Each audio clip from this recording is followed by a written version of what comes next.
All right, yeah, looks like we're live. Hey, Mr. Trenchcoat Guy, welcome to the first ever live stream on this channel.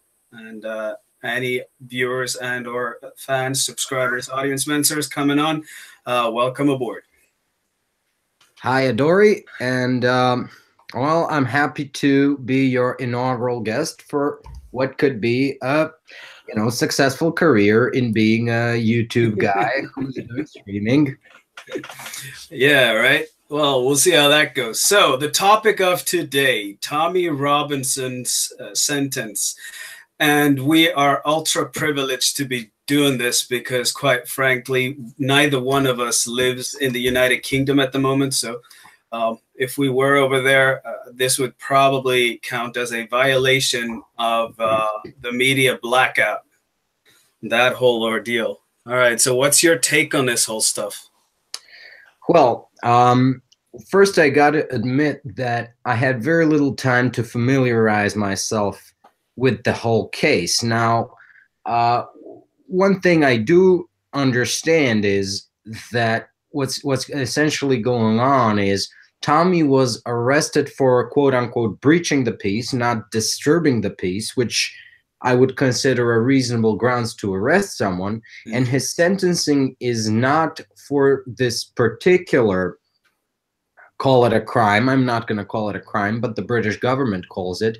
But it is for a previous suspended sentence of pretty much doing the same thing, engaging in journalism, which is why it was so rapid. I think we need to get this out of the way so we cannot be merely, batted out of the park, swatted away as conspiracy theorists claiming that Tommy was imprisoned for this thing. No, this is, in fact, an activation of a previous suspended sentence, which I mean, if people want to understand it, I might have mentioned on the previous stream with the Party Book, with the Party Boat Book Club, that I am a lawyer. Now, I'm not an expert on English criminal law, but some of the general concepts are not foreign to me. So if we get people in the chat asking questions about the legal peculiarities of the case, yeah. Let me see if I can. Let me see if I can try and get the get this. But if you're better familiar with the case, I think we should first present it to the audience, and then we give our thoughts. Yeah, actually, I have accumulated a little bit of information. Let me see if I can find the stream. Just keep talking, if you will, so I can have a tiny bit of time to see. Okay, there we go. Now I have it. Okay, so I have it up in case we get some live chat questions. Excellent. All right, so let me just keep this excellent side over here. All right, so now I should see the live chat as it pops. At any rate, yeah, so I saw Tim Pool interview an American lawyer on this topic, and they pretty much brought up the comparison within between the American practice and the British practice. Now, I can see some of this, to be honest. I can see the case for some of this stuff. So basically, as they laid it out, the difference between British law and American law is that the right to a fair trial in Britain actually involves a right to a trial free of the mob rule, if you will. So basically free of public sentiment interfering with the jury. Whereas in the States, you can pile on all the coverage you want and really blow it out, the whole case and everything about it. And you can have accurate information floating around and misinformation and everything. So, it doesn't trump the right of the media as the extra pillar that it's supposed to be in democracy. And it doesn't take anything, shouldn't take anything away from the First Amendment either.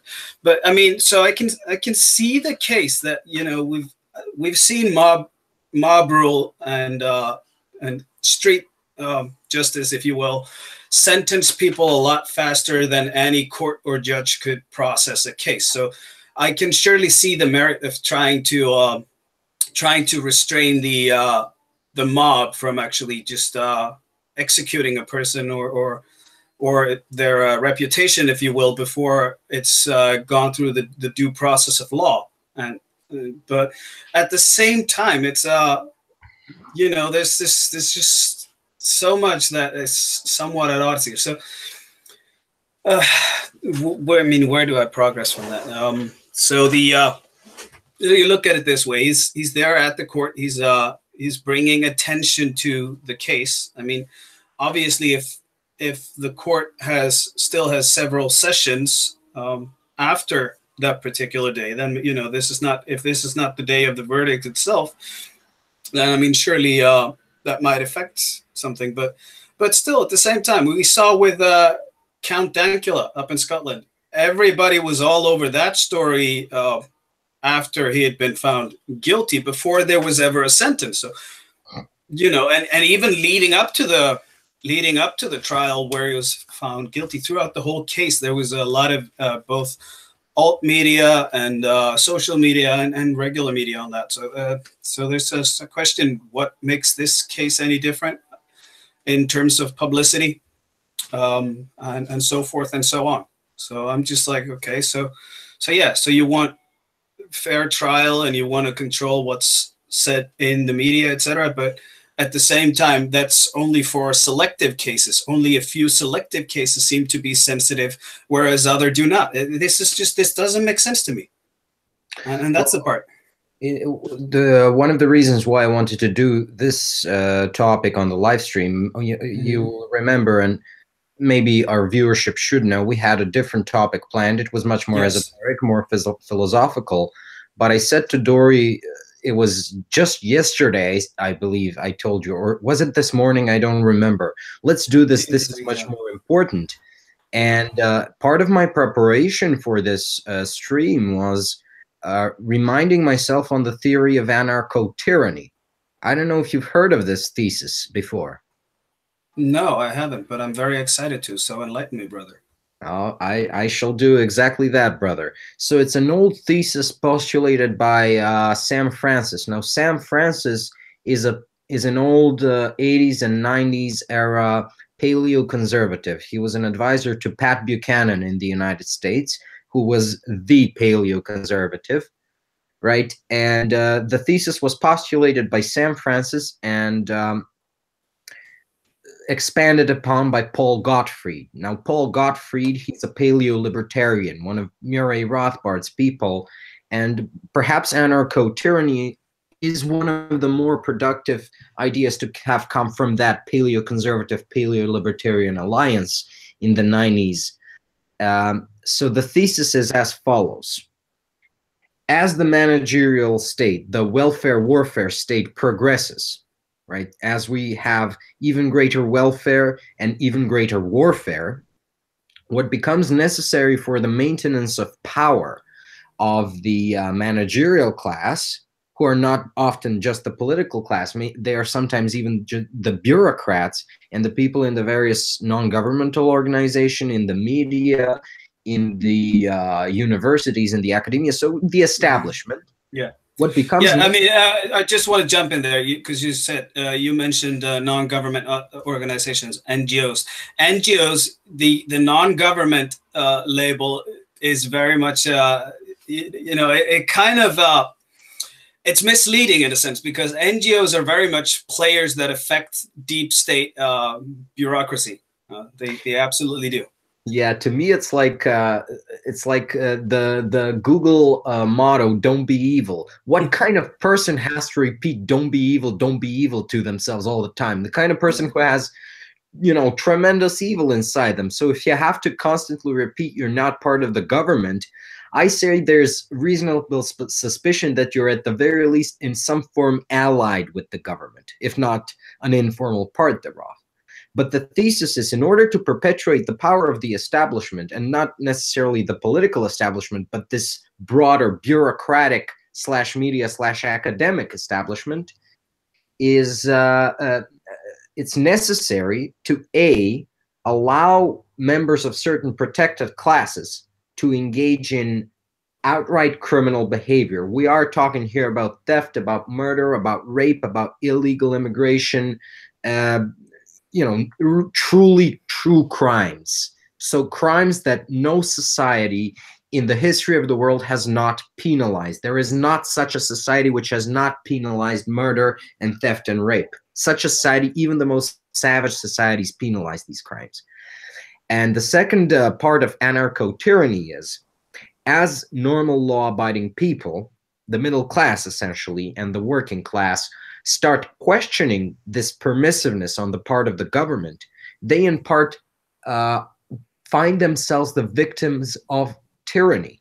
And the most plastic example, the most evident example of tyrannizing this population, which objects to the criminality of the other part of the population, are speech codes, restrictions on free speech, restrictions on free association, and to a certain extent, restrictions on tax protesting. This is also a big part in the original thesis. Now, this is not as large a part as it was in the 90s when the thesis was developed, but I think that the establishment has doubled and tripled down on restrictions on free speech since then. So this is essentially the thesis, that in order to have this semi-criminal client population, which is often financed through welfare and is allowed to wreak havoc on society for whatever reasons, mostly to spread fear throughout the body politic, when law-abiding people eventually start speaking out against this criminality or start noticing things like, say, the religion of these criminals, such as Tommy Robinson is doing, they have to be tyrannized by the government. And it's not a question of the government being unable to crack down on these actual true criminals, but more of a question of unwillingness due to ulterior motives. Mm-hmm. And this is the thesis of anarcho-tyranny, and I think it's perfectly encapsulated in this case, because you have a journalist who is trying to report on a case of actual crime. This is an undeniable crime. Of course, we can debate as to the perpetrators, but we can debate whether they're truly guilty, the extent of their crime, but when people hear the words children being raped, there's not a person alive who would not go, I think, yeah, a crime has been committed. If a child has been raped, yeah, a crime has been committed, outside of, the really crazy guys who try to legalize pedophilia and whatnot. Mm-hmm. And in order to somewhat protect these alleged criminals, the state now has to tyrannize a law-abiding person, a journalist engaging in actual journalism. Tommy Robinson is therefore now off to the gulag. And this is essentially the concept of anarcho-tyranny, tyrannization of the law-abiding, anarchy for the criminals. Mm-hmm. Yeah, I mean, I could see why a lot of people would just listen, hear this thesis out and just brush it off as a conspiracy theory. But, just look at the utility of it, though. The utility and merit of it. It's a very efficient way to not to govern, because, I would like to see that maybe there's a potential for something positive under the word govern, but to keep people controlled and in check.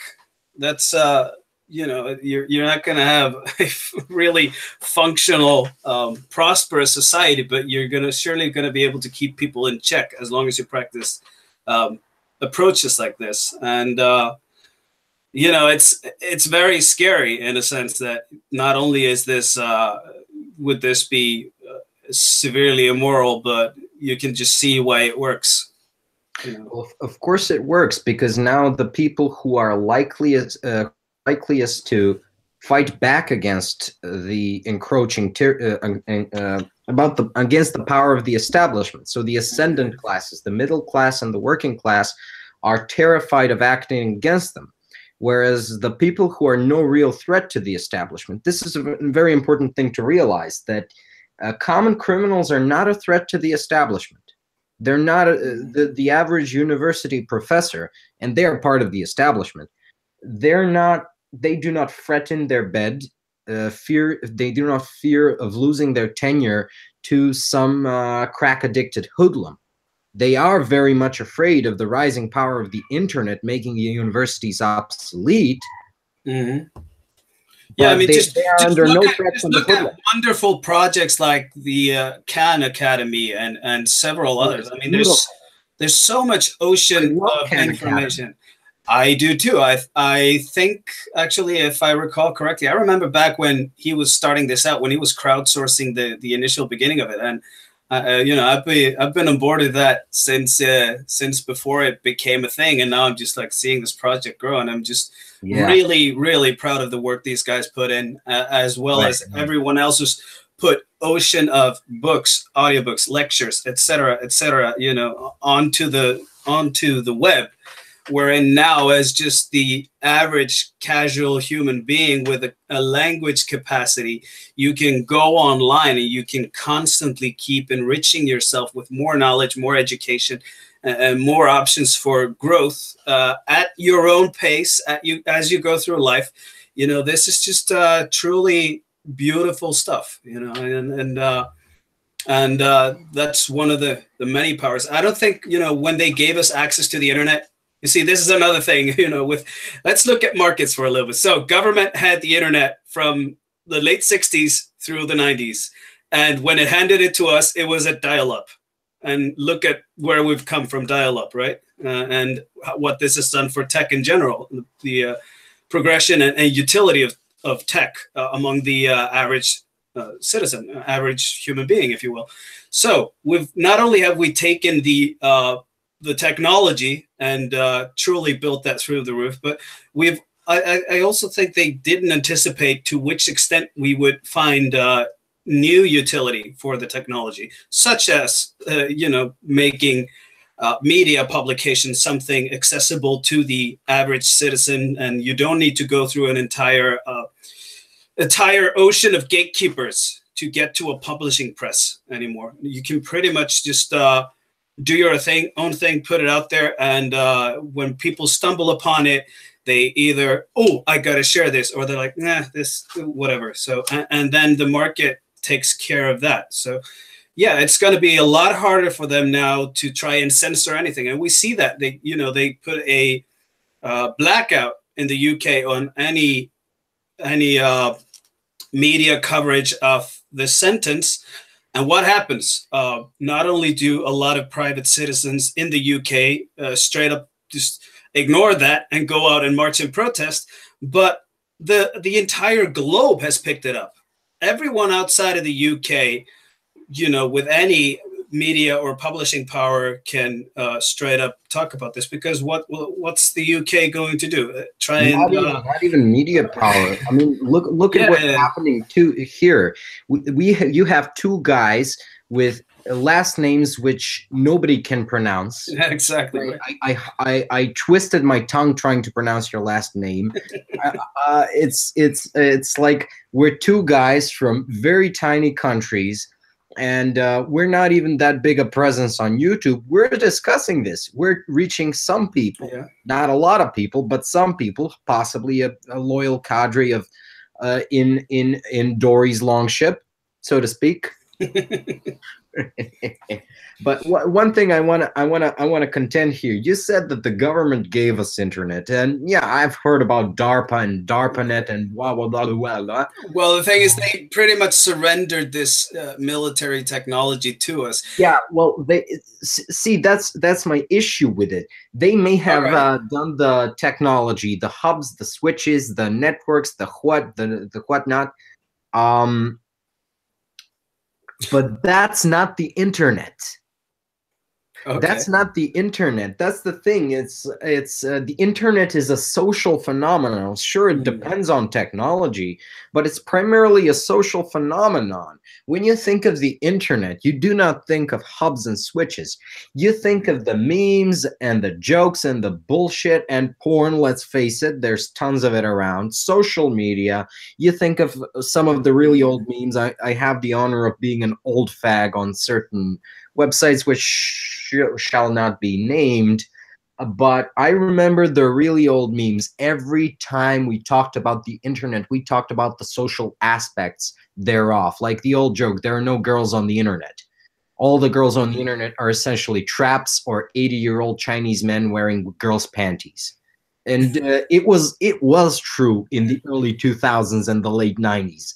I will vouch for that. And that's the thing. They did not invent the internet. They may have invented the technological infrastructure for the internet, but not this. They did not invent to sum up your entire rant there. It was beautiful. I just had to let you go on and do this. But to sum it up really quickly, so basically it's akin to saying the content of the book is not in the paper and the letters and the words and the cover. It's Gutenberg did not write it's in the substance. It's in the substance and the message. Exactly. And what you can take out of it. Right. So I don't know. There was crosstalk, but I think this should encapsulate it best. Gutenberg did not write Lord of the Rings. That's it. Yes. Yes. Exactly. It's made of paper. It's made of ink, but it's not Gutenberg's invention. And I think there is some doubt about whether it was really DARPA that made the internet. I just finished, well, I did not finish watching because it's a 3.5-hour stream, but Jean-François Gariepi's stream, and he had Shiva Ayudirai, the guy who's running for Senate in Massachusetts. Another last name I have great difficulty pronouncing. Ayyadurai. Yeah. All right. So he had Shiva Ayyadurai, and Shiva Ayyadurai presented he presented a good convincing argument that yes, it was him who invented email and not the United States government. So I'm thinking, if Shiva is right, his argument is good. If I really had the inclination to, I could probably dig around and see if he was telling the truth or not, but it plants this germ of doubt in me. Wait a minute. If it is possible that this guy, this Indian immigrant, could invent could invent email when he was 14, is it not possible that the other stuff we have heard was invented by the government and so generously given? I mean, first of all, let's get one thing straight. Now, I said the government released this technology to us. All right. Made it public. I'm not saying they invented it. It's always behind every single invention. There's always a human being. Somebody's little creative problem-solving mechanism up here that does it. You know, sometimes the only way to get it out somewhere is by way of using the public sector, especially in countries where you have little or no private sector at all.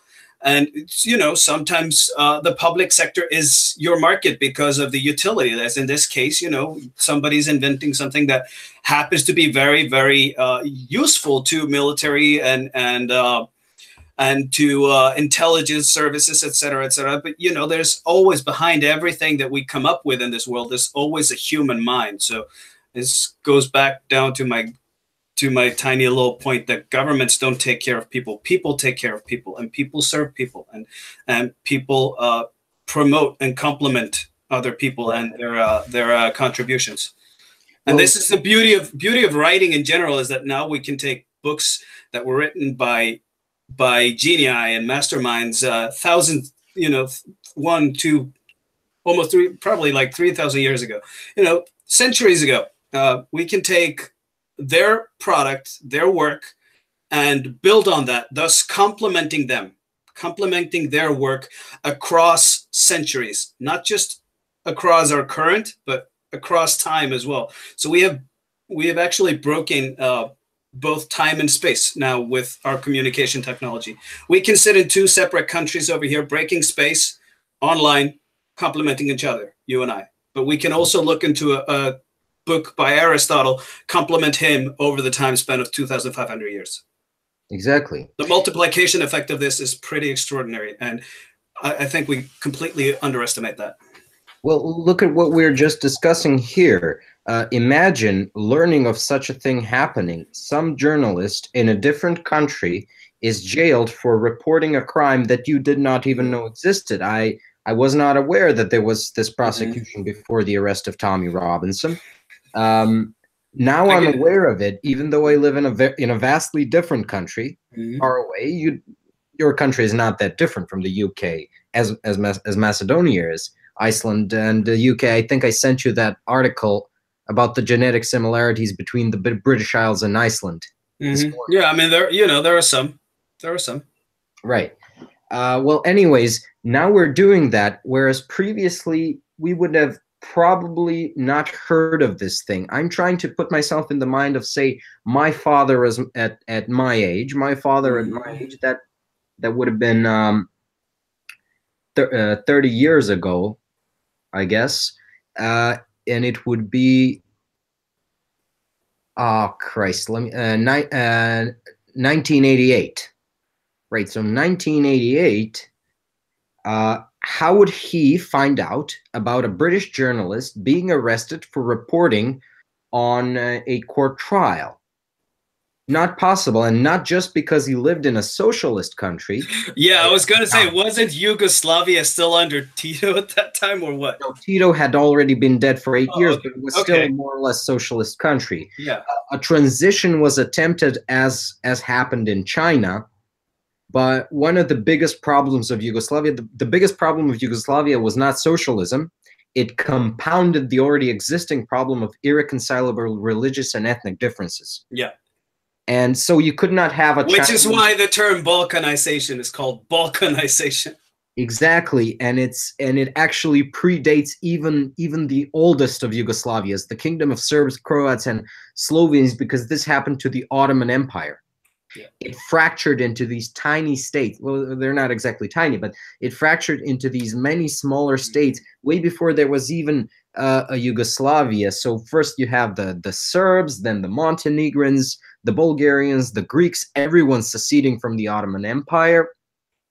And then, of course, you had the whole kerfuffle with the Habsburgs, which is still a sensitive subject here. And this is essentially what happens. And when you try to bring all these various disparate and different ethnicities and religions under one government, they will start trying to jockey for power over others. And for various periods of its existence, whether it was, a monarchist regime such as Royal Yugoslavia under the Karađorđević dynasty, or a communist regime under Tito and his successors, Yugoslavia was simply untenable because there were always attempts of groups to seize the state apparatus to extract rents from other groups. And what happened in the 90s was the pot just boiled over. It was up until then there was an attempt. Up until then there was sort of a mutual rentiering. It was not clear who was quite the victim and who was quite the beneficiary between Croats, Serbs, and Slovenes, and Macedonians to a certain extent, and Montenegrins. Then what happened, a populist surge in Serbia rode in on the promise of breaking up rentierism from other socialist federal republics, from the other ethnicities. But then it veered off into Serbs and attempting to extract rents from everyone and being the only ethnicity to extract rents. And the reaction to that was Slovenian and Croat independence, which led to the various wars, which led to the fracturing of the country. That's it in a nutshell. We can do another video on the breakup of Yugoslavia. We can do an entire, and we can probably start it off with Franz Ferdinand's execution in Sarajevo that launched off World War I, because I do believe it happened in Sarajevo for a reason. So. Well, there is a reason, but this is not the topic of the stream. And if we do the stream or video, I say we get Milos in here, so you can have blood sports here, two Balkanians going at it old-fashioned style. Because Milos and I, we have some differences with regard to Milos from the party boat. Yeah, we have some differences with regard to history, which and as a Viking, there's nothing I love more than to watch a couple of Balkans go at it and fight each other to the death on a good intellectual topic. People used to be our mercenaries. I remember the Varangian Guard. Yeah, I do as well. I'm very much a descendant of that era, actually, the Varangian era. That is wonderful. But that brings us back to the whole. Now you have an opportunity to reconnect with your Nordic ancestors, in which was, imagine, I mean, being a peasant in Jutland who had been Christian for his entire life, and all of his ancestors, as far as he can remember, have been Christian, and everyone around him is Christian. Can he even conceive of Norse paganism? That's my idea. Probably not. You know, I got to jump in on this one a little bit as well, since you touched on it. There's a whole conflict there. So basically, the Danes at the onslaught of the Viking era were mostly settled around the islands of modern-day Denmark, and Jutland, as you can see, the Jutes were a South Germanic tribe that Jutland is named after, and part of them went over with the Angles and Saxons into the Anglo-Saxon invasion of Britain back, you know, when Germanic people first started conquering Britain in the when was that? Probably the 300s and 400s, something around that. So, well, they were basically as mercenaries. Well, I mean, I'm pretty sure the Saxons just straight up invaded that place because they were pushing Rome everywhere. This was like just before Rome started collapsing in that region. But so at any rate, there's still the entire part of just Denmark really being not just Norse, but also, you know, as the Danes started expanding, they were expanding into South Germanic territory. So Denmark has always been kind of different from the rest of the Norsosphere, if you will. Maybe because it has a land border with Germany as well. Germans. Yes, and this is why also this is another thing why you see these languages being so different from each other today, with the influences coming through Danish into Swedish and Norwegian from Old Low German, which has made modern day Norwegian, Swedish, and Danish somewhat unintelligible from Old Norse, except from some very remote dialects. Some of these dialects, like Alvdalian and some of these in Sweden, and Sognamål and others in Norway, some of these dialects are so off from the rest of the standardized languages of these countries that between valleys, people still have issues understanding each other. So there's a whole little thing there. And we could actually, since we're going to dive into the relationship between chauvinists, the topic we were initially going to do this week, since we're going to be diving into Norse fatalism and Calvinism and England and Scandinavia and all that, we're going to be touching upon all of this stuff. But yeah, so anyways, before we drive this audience nuts, let's go back to the point in mention, the Tommy Robinson arrest and sentence and everything, and try and stick on that. So yeah, where were we at? I was trying to explain anarcho-tyranny. And yeah, I think you got that covered pretty well. Right, and then we started talking about the importance of the internet. And I was trying to put myself in the shoes of my father, trying to find something out in 1988 in socialist Yugoslavia. Then we went off on this tangent, and sun set in the meanwhile over here. So now I have to contend with artificial light. But so another thing I wanted to touch on here is I understand that we need to limit mob rule, right? But one of the but my question there is, in this day and age, to which extent can you realistically do it, and what are the measures you would have to apply in order to do it, and what are the other consequences of those measures? See, well, you know, it's all well and good. You want to limit mob rule, but I mean, if that is going to be a firing squad, count me out.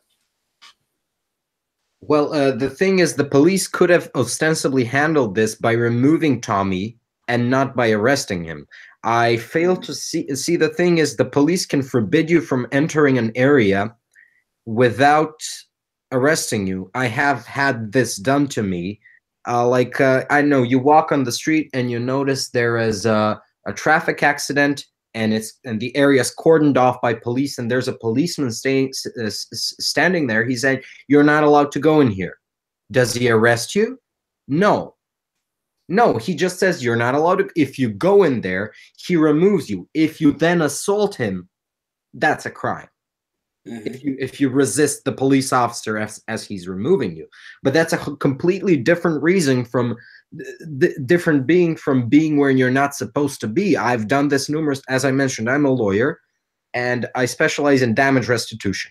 So I often go into police stations for the accident reports. And oftentimes I go into areas where I'm not supposed to go. Sometimes I get caught. And the policeman then says to me, "You got to leave." He does not arrest me on the spot.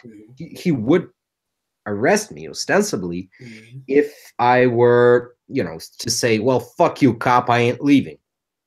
Okay, that maybe not even then. Maybe if I punched him, yeah, I could understand why he's being arrested. But they could have simply removed him. But it's been a while, and I only saw a fraction of that stream when they actually came in and pulled him aside and arrested him.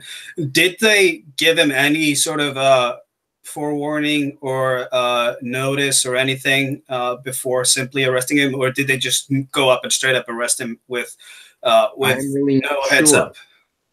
Because that then, and maybe people who are watching can type this. I see the live chat is going crazy on here. Everybody's talking to each other, which is beautiful. But if any of you guys watching this have that piece of information for us, then please share it in the chat, because that's probably going to matter as far as just the legal progression of this. Because if they did give him any heads up, if they said, if you don't leave, we're going to have to arrest you, then they presented him with a choice. If they just went up and straight up arrested him, and then when he asked why, well, for contempt, then there's maybe we'll have to wait on Tommy to clarify this, if he somehow manages to communicate from that. Well, the only communication I've heard that he allegedly managed to get out was through his wife, when she managed to finally get a conversation with him. But that's the only bit that I've heard. Jesus Christ. Well, and the point I wanted to segue into was, I understand the necessity to protect the accused from mob justice, but let's not forget that the justice system is not the only way in which society deals with transgressors, with criminals. Exactly. We have ostracism. And I was arguing this with a Macedonian parliamentarian, if you believe it, some year ago, I believe a year ago. She was we were discussing the case. This is a case which really completely boggles the mind. It's so disgusting. So a teenaged girl was having a high school senior trip, right? She was 18 or close to 18, and she was pregnant at the time. She was 7 months pregnant. She took the senior trip. So that's a bus ride from Skopje to Budapest, I believe. That is a very long bus ride. Okay, that's 20 odd hours on a bus. And last time I spent more than 5 hours on a bus, my butt was not functional for 2 weeks. Let's just leave it at that. I had back problems for 6 months. I don't need the details. Right. I have back problems as is because I work in an office, but this was And anyways, at a border crossing, she had a spontaneous abortion. Like, she miscarried the child. Yeah. But it wasn't a miscarriage, but it was a premature birth. So the child was premature birth, 7 months. It was alive for an hour. But what did she do? She went into the bathroom of the border crossing, had the kid, put him in a trash can, got on the bus, and then passed out in Budapest from blood loss, and was hospitalized in Budapest from blood loss, while the border police found the corpse of the infant in a trash can on the border, on the Macedonian-Serbian border.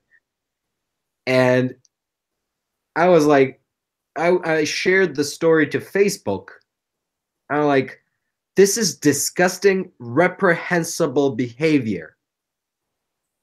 She should be prosecuted to the full extent of the law insofar as the law allows prosecution. And this parliamentarian woman, well, I wouldn't call her a woman. She's younger than me. She's in her early 20s, and she's a parliamentarian. So you can imagine the clown world I live in. She says to me, well, we do have presumption of innocence, don't you know, in this country. You cannot judge her. I'm like, sorry, presumption of innocence applies to cops, to prosecutors, to judges, and to the state. I'm a private citizen. I do not have to presume your innocence because I do not control the rifle and the baton of the state. I do not have a legitimate monopoly on violence. If I judge you, I cannot do any violence to you, which means I am freer in my diapason of actions with regard to judgment, in my diapason of judgment, because my diapason of actions is limited. What can I do as a private citizen if I think you are guilty of whatever? Mm-hmm. Not much. I can boycott your business. I can refuse to associate with you. I can say you're a bad person and I judge you for what you did. I can speak, I can act, but I cannot violate you. I cannot do violence. Legally, I cannot do violence against you. And this is why I am freer in my judgments. I am not bound by due process as a private civilian. The government is, because the government actually has the power to make your life miserable. Mm-hmm. And I think that in providing all these protections, we are actually limiting society's ability to ostracize, judge, and non-violently enforce social norms. And people are saying we should not judge, say, former prisoners, like convicted felons. Mm-hmm. You should not judge them. Well, damn right I will judge them. I mean, yeah, so he served a prison sentence. That does not mean that he will not be a criminal in the future, because the best predictor of behavior is past behavior. So if this guy... Yeah, but I mean, at the same time... Let me just finish my thing here. So maybe he's reformed, but I don't want to take that risk. So I'm going to judge the hell out of him. And I think that this concealment of criminal records and criminal proceedings is in part to disallow society from judging and punishing non-violently. I want to add that, non-violently punishing antisocials and transgressors against the social order. And I think maybe it's out of misguided empathy for criminals, or maybe it's a tendentious attempt by the government to monopolize punishment, right? So prison and fines and whatever else punishment the government metes out are the only punishments you have. So the government has more power over you and over society. But I certainly believe that ostracism is powerful and should be allowed.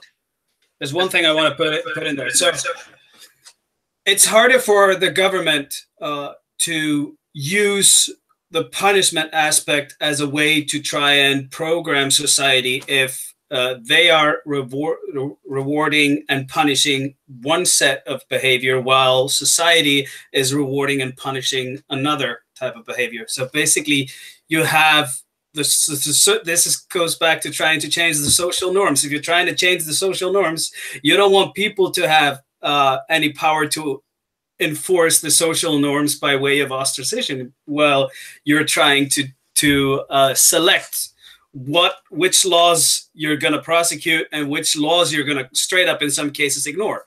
But yeah, I mean, as far as behavior, past behavior being the best predictor for future behavior, I see you. Most people, you know, well, I don't know exactly. Depends probably on countries, but in some countries, at least, a lot of people aren't going to reform their behaviors, and this is, you know, again, down to the individual level. Some of us do make mistakes when we're young, and then eventually we grow up, and there's got to be an incentive to grow up to actually make a change. But yeah, so I sincerely believe in second chances. But, you know, often at times, even though given a second chance, yeah, you keep blowing that second chance, and then you blow the third chance, and then you blow the fourth chance. And And to which degree are we going to allow people to get multiple chances? And, you know, at what cost? What is the cost to society? And especially now when, you know, people are going out radicalized and fighting, you know, for various reasons abroad, and then coming back as if, you know, that whatever they experienced and did over there doesn't affect them to any degree. I mean, you know, these things are all something that, you know, we should have rights as the public to call into question. You know, some people do so in a respectable, sophisticated manner, and others either are too enraged or don't have the capacity to do that. And, you know, yeah, if their expression comes out verbose, then so be it. That is their capacity and will to address the issue in their own way, by their own means, and in their own right. Well, what you're touching upon is, I believe, the fundamental problem of interhuman cooperation. Yes. If we give a second chance to someone, it's not the question. It's an extension of the question: do I trust this guy? Mm-hmm. Different societies and different individuals within these societies formulate different strategies to answering this question. This is, I think, this is a common feature of all humans, because you're pretty much only certain of your own intentions, thoughts, and well, you know, benediction towards yourself. You can only. I want to insert here. There's a reason for why the problem of other minds is a question in philosophy. Exactly. So, and I've been thinking about this for a while. So you have to develop systems and heuristics for, first off, establishing the other guy's identity, establishing his honesty, his trustworthiness, all the various parameters you need to figure out in order to say, yeah, I'm willing to associate myself with this guy in a significant manner, right? So, and I think I've got various theories on this, and they're all related to Bitcoin for some reason.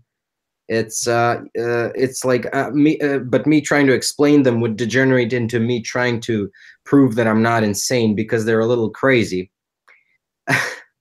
Anyways, a little crazy how? Well, I think that most systems of trusting a stranger boil down to either centralized recognition or mafia recognition. Centralized recognition is, you say to me, my name is Dori the Viking. I say, prove it. And what you do is you take out your ID card and it says Dori the Viking there, licensed to rape, pillage, and burn, hypothetically. And mafia recognition would be, well, who are you? You say, I'm Dori the Viking. How do I know you're Dori the Viking? Well, I know Snorri the Viking, who served under Prince Ivan of the Rus as a Varangian, who is a school chum of Emperor Constantinos of Byzantium, who is second cousin to your Emperor Basil of Bulgaria. I'm making shit up, actually. Exactly. Who is the feudal lord of your, whatchamacallit, of your baron. So this actually depends on me trusting my baron, trusting the emperor, trusting Prince Ivan, trusting Snorri, who trusts you. So you have this connection of trust. So but you see where both a guy. Yeah, but you see, take both of those approaches. So the mob and the centralized, you know, government, whatever. Right. Boil them down to the same principle. It's still, you know, it's still the appeal to authority fallacy. But whether is it a central authority or someone I have with whatever heuristic determined to be a man of honor? So do I trust Dori the Viking? It depends on whether I trust Snorri the Viking. But first, so you got to build up the Mannersbund of sorts, because I don't know if you've heard this. I'm certain you've heard this term, being a Viking and all. Which term? It's a German term. Mannersbund. Yeah, it's. I mean, I understand the term from my crappy ass German. I still understand it. But the mafia is a Mannersbund. A Viking raiding band is a Manasbund. The word in Old Norse, the word that we have for this in Old Norse is drinkskapur. So Drinkskapur. yeah, so drengur is in modern day Icelandic used for boy, but you know it's a broader term. It's a broader term. Archaically, it's a broader term. So it's pretty much it would be, yeah, Männerschaft if you would put it in German. So basically manhood, you know really. What's the German word for team, right? Team? Mannschaft. Ah, yeah, there you go. So there, you know, it's like you have the Deutsches Mannschaft or the Mannschaft des Bayern Munich for football teams, for example. But it's interesting how it. But we're using German vocabulary now. So before the algorithms labels, yes, I'm gonna go. Just wait till the algorithms label this. Just to be clear, we're using German because we're big-brained intellectuals, very multilingual, yes, very polyglottic. It does not have anything to do with National Socialism. No, exactly. I mean, I'm not going to say, but Albert Einstein was pretty smart. That guy used German. He spoke German. Yes. Yeah. And what was I saying? Anyways, yeah, social recognition. How do I know you're trustworthy? How do I know to give you a second chance? And you have all these various ways of confirming identity and trustworthiness. And on the even more personal level, you have even deeper heuristics. So, for example, the nepotistic heuristic is, am I related to you, or are you trusted by someone in my family?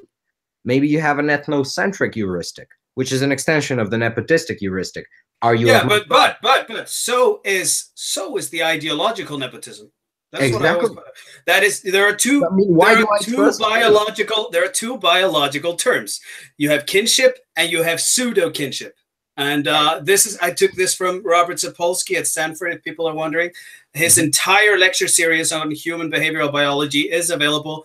A 2010 recording. So, of course, being with neuroscience and genetics and everything, a lot of it is probably obsolete at this point, or the information has gotten further. But there was these concepts are very, very detailed. So with pseudo kinship, you have people who get along on be it religious terms, ideological terms, et cetera, and then kinship being sort of the family, and then extended family, ethnos or tribe, whatever, that extension. So yeah, but both are recognized and identified terms, at least were as of 2010 in biology. So, or to put it in even more biological language, kinship proper is genetic kinship, whereas pseudo kinship, we could call it phenotypical phenotype kinship, because it's the two phenotypes of our brains which feel the kinship, even though genetically we might not be all that close to each other. And that's the issue. I wanted to address something that I saw in the chat. Let me just pull it up so I can read it properly. Jesus Christ. All right, let's see. No warning, my ex-wife in the US. No, what's this?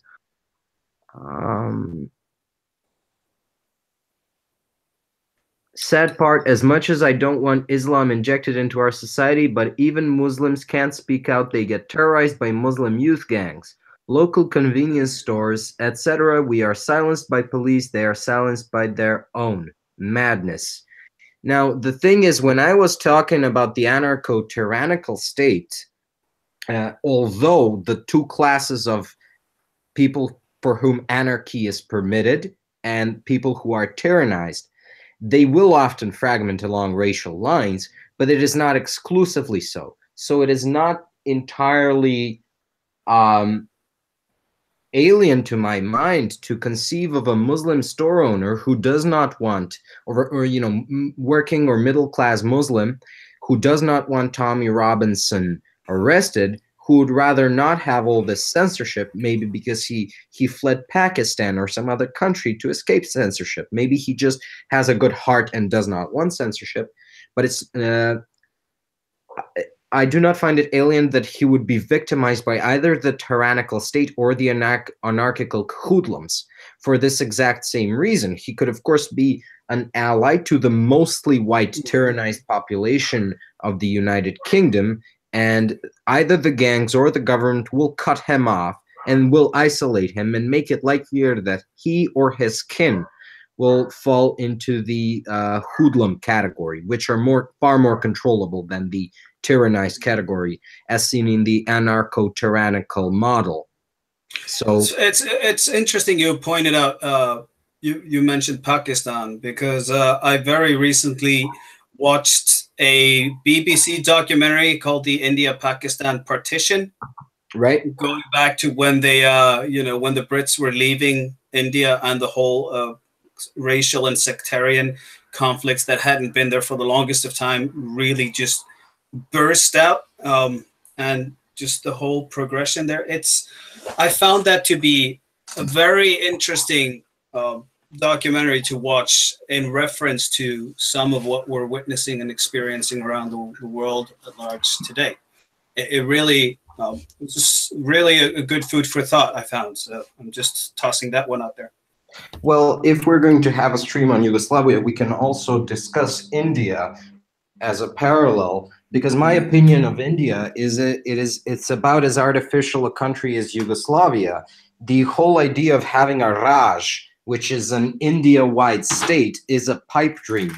It's just way too diverse ethnically, religiously, and linguistically to be held in a single state. I think the partition did not go.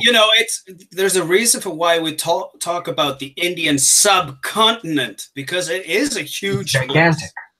Right? Yeah, it's like talking about the state of Europe. Mm-hmm. And well, yeah, we all see how how Europe's little federal pipe dream is going, right? Right. The Eurocrats would have me stop smoking my death stick here, but I ain't giving myself to them tyrannical fags over in Brussels. I like me my fags, which I smoke. Well, do as you please. Yeah, I know. I've been trying to quit, and by trying, I mean putting off quitting, because I tried to quit 7 years ago and punched my laptop, which was a very expensive attempt at quitting. So I cracked the CPU clean in two, which was not a good thing. Yeah. So basically, you're somewhat arguing that maybe it's more expensive for you to try quitting than it is to just keep buying smokes. Well, if I do get violent when I try quitting, but I've been looking into nicotine. I'm actually smoking weaker cigarettes right now, trying to wean myself off slowly from the nicotine, because when I tried quitting cold turkey, I got violent, I got jumpy, and it's definitely not a fun proposition. Quitting smoking cold turkey. So I'm going to look into it with weaker cigarettes, nicotine patches, whatever I can. But back to my original point about India, it's not a single state. It cannot be a single state. And the whole idea of having the British Raj, how did the British Raj did not function the way we would consider a good society to function. It was essentially the various tribes and nations and faiths of India cowering a fear of the British military might. So, yeah, we could start some shit with those guys over there we don't like, but if we do, the British are going to come and they're going to kill all of us, right? So let's not do it. But the minute the British were gone, yes, there was a war, and the country was partitioned, and I think it should have gone further. I think the Sikhs should have gotten their own state. I think that Delhi is very different. But you see here though, here's the problem, and this is you'll see this in the movie, is that these communities, people of all these ethnicities and sects were living in the same villages and all over. So just splitting them up, yeah, you had some majority areas, Muslim majority, Sikh majority, and Hindu majority areas, but to a large extent, it was just these communities were so full of all sects that it was just impossible. If you were going to divvy them all up, you would have, created a country of thousands of microstates. which yeah, if that happens organically, not necessarily I'm not a opposed bad to that. progression, but it's still, it was just really tricky, and there was a lot of migration that happened following this when they had drawn the lines between these countries, and it happened fast, and a lot of deaths and attacks upon those who were migrating resulted in even more murders just because of it. So it was always going to be an impossible task, and the way it was executed just made it the worst possible outcome, I guess, for everybody. But yeah, you touched upon another point, and this is very much something we see as far as a lot of large chunks of the Middle East as well, is that a lot of these sects seem to only be somewhat peaceful when they have giant empires or superpowers on top of them.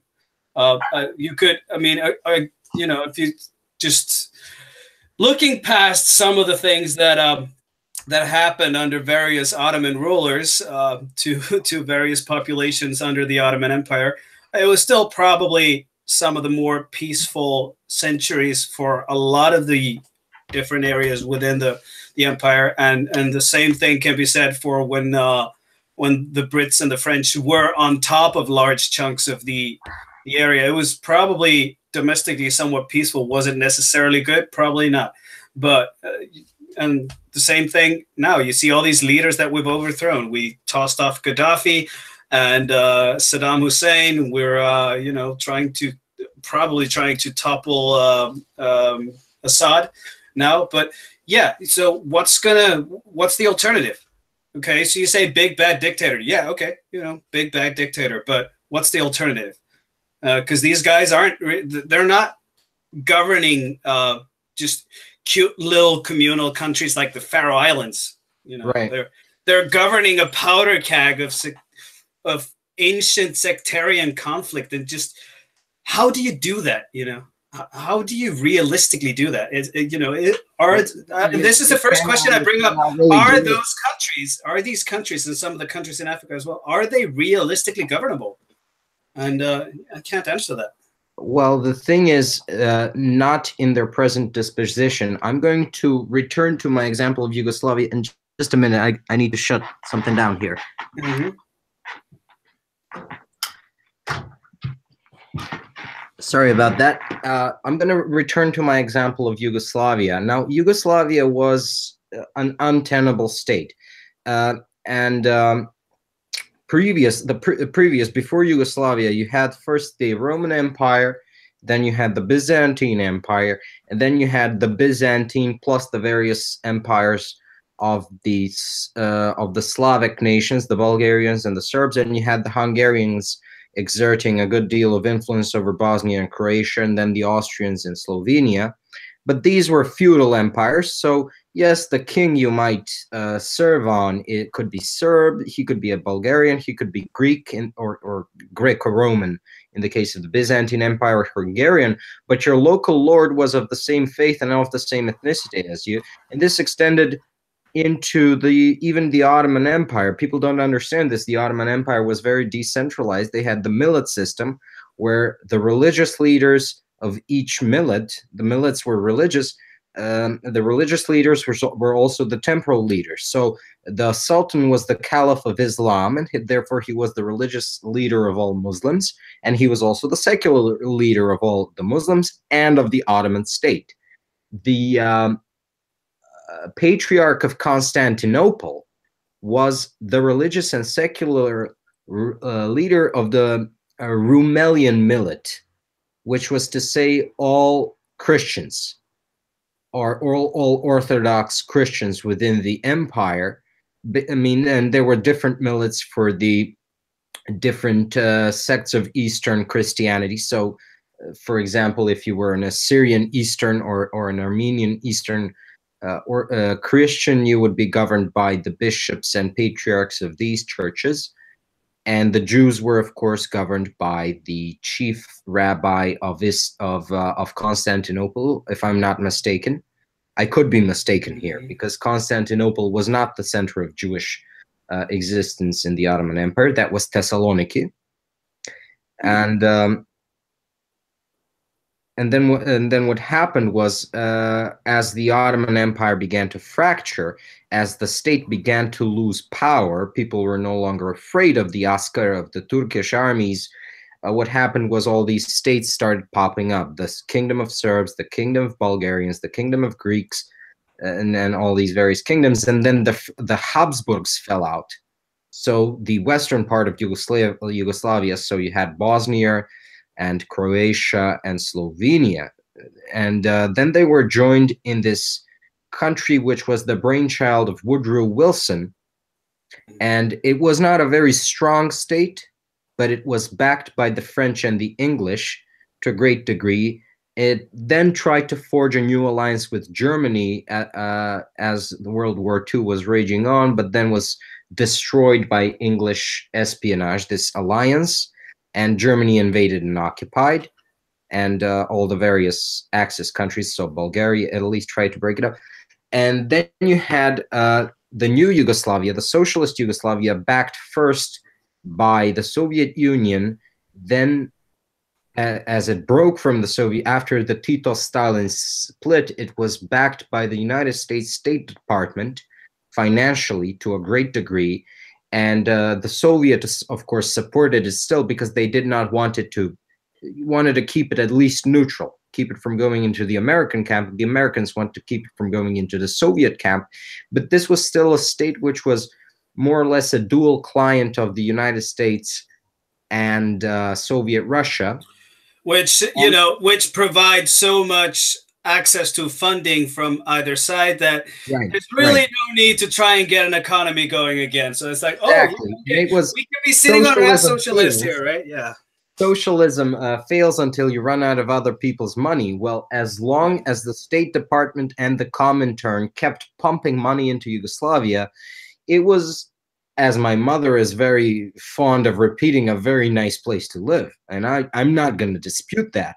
I'm just going to say it was not a sustainable place to live. And as soon as the Soviet Union collapsed and the State Department and the Pentagon no longer needed Yugoslavia, Yugoslavia ceased to exist. It was untenable. And because people were no longer afraid of the central government, because it became very weak in the 80s, they started rising up. There were ethnic and religious tensions, and the country broke up. And one thing I really begrudge Richard Spencer. I think he shat his pants in his debate with Sargon. Even though Sargon clearly lost the debate, it was not a flawless victory on the part of Spencer. Spencer kept claiming that there is a way to establish the ethno-state without violence. There is no such way. If you're going to establish the ethno-state, someone is going to have to get dirty his soul. Someone is going to have to take up arms and kick out women and children and old men, kick them out of their ancestral homes and tell them, you are no longer welcome in this space. This is what happened in Yugoslavia in the 90s. Mm-hmm. I don't know if you're familiar with the end of the Croatian War.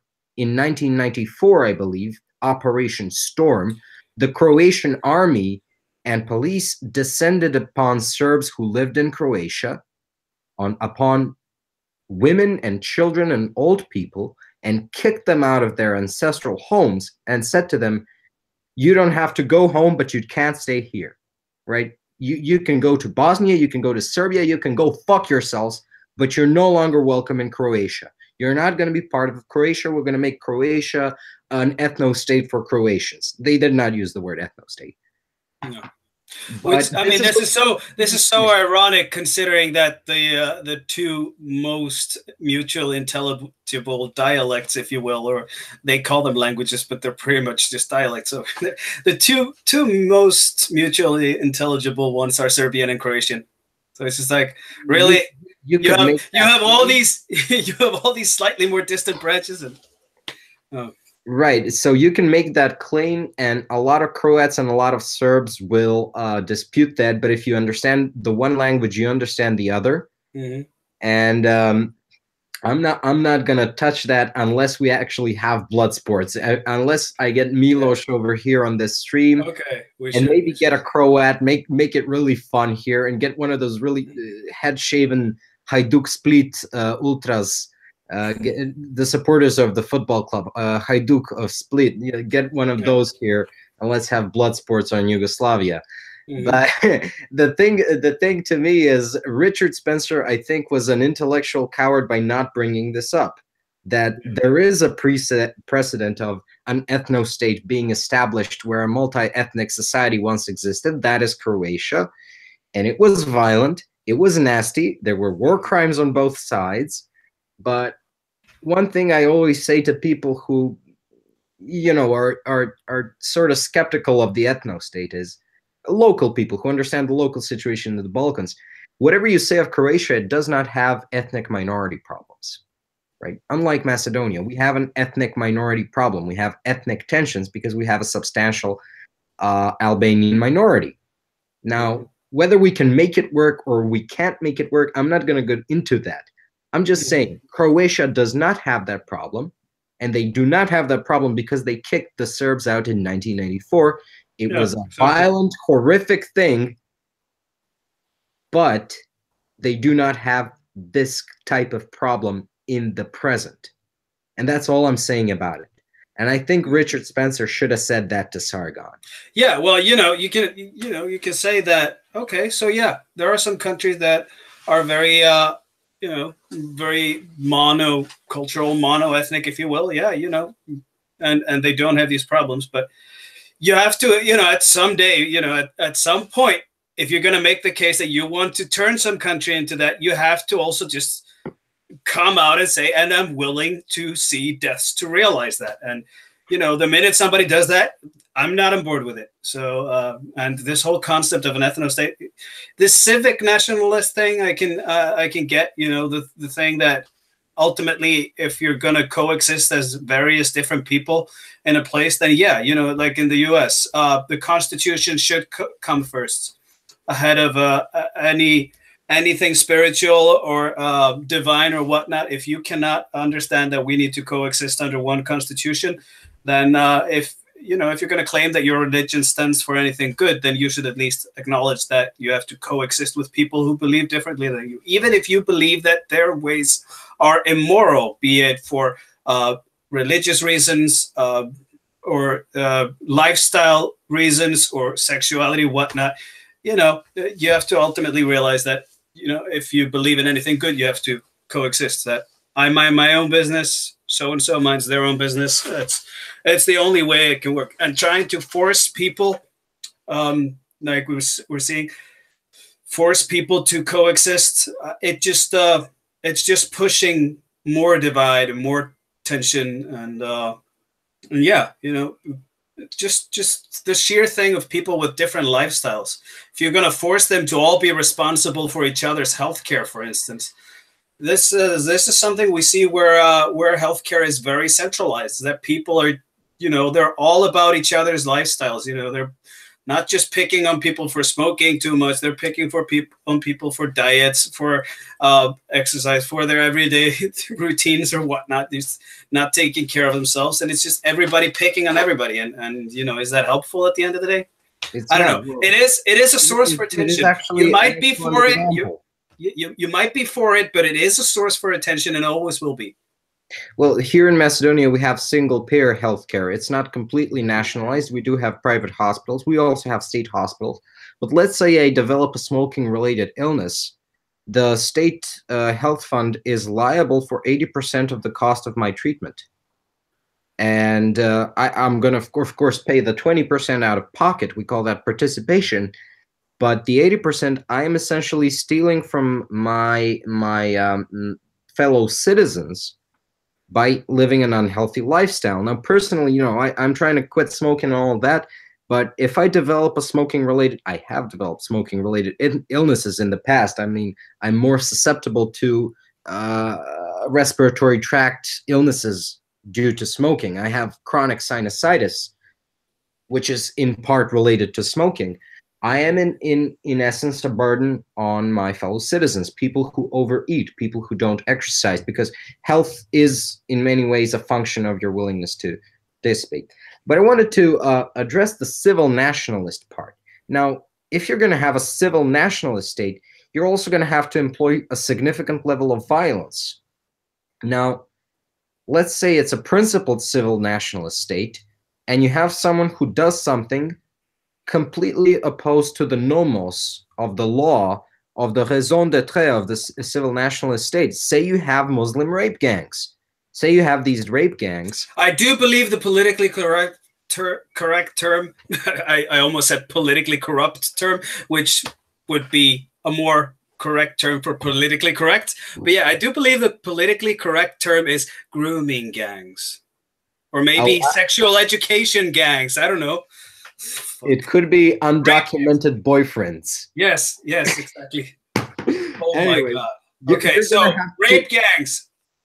Well, I'm a racist. What can I say? I'm an evil, bigoted racist.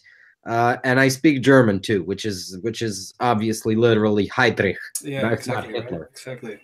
Right. So, anyways, to me, is you're going to have to deploy the violence of the state at the very least, not just at the rape gangs, but at someone who would subvert the civic character of the state. So, if someone is agitating for the curbing of freedom of speech, then the Popperian intolerance of intolerance dictum would necessitate to crack down with state power against someone who would oppose the civics of the state. Because to me, there is really no difference between a civic and an ethno-nationalist state. They're both, people are saying, the difference between a national state and a propositional nation. Well, a nation state, an ethno-state, is a propositional nation. The proposition is the nation. It's still a proposition. You still have a telos which guides the repressive apparatus of the state, and a telos which the repressive apparatus of the state should protect against enemies, foreign and domestic, right? So if you're going to deploy it in defense of the nation, you have an ethno-state. If you're going to deploy it in the defense of civics, of civic propositions, you have a civil nationalist state. If you're going to deploy it in defense of the interest of the ruling class, you have an oligarchic state of some sort, right? And all states are oligarchic states to a certain extent, but you really can't get away from violence, from organized violence and repression, if you don't do away with states. And if you do that, well, I don't want to get into this whole quagmire of whether anarchy is tenable. I'm still an anarcho-capitalist in some respects, but I have been having doubts lately, so let's not go into that. What I want to say here is a civic nationalist state is going to have to get dirty and is going to have to get violent eventually to preserve its own existence, if not else. And obviously to establish itself, let's look at the biggest and oldest civic nationalist states in existence, the United States. It did not come about peacefully. It came about, in how many years did the Revolutionary War drag on for? Was it 15 years? It was a very long war. It backed 13 years. I'm not entirely. I don't want to talk out of my ass on this one because I'm not sure I can vet the information I have on that at this point.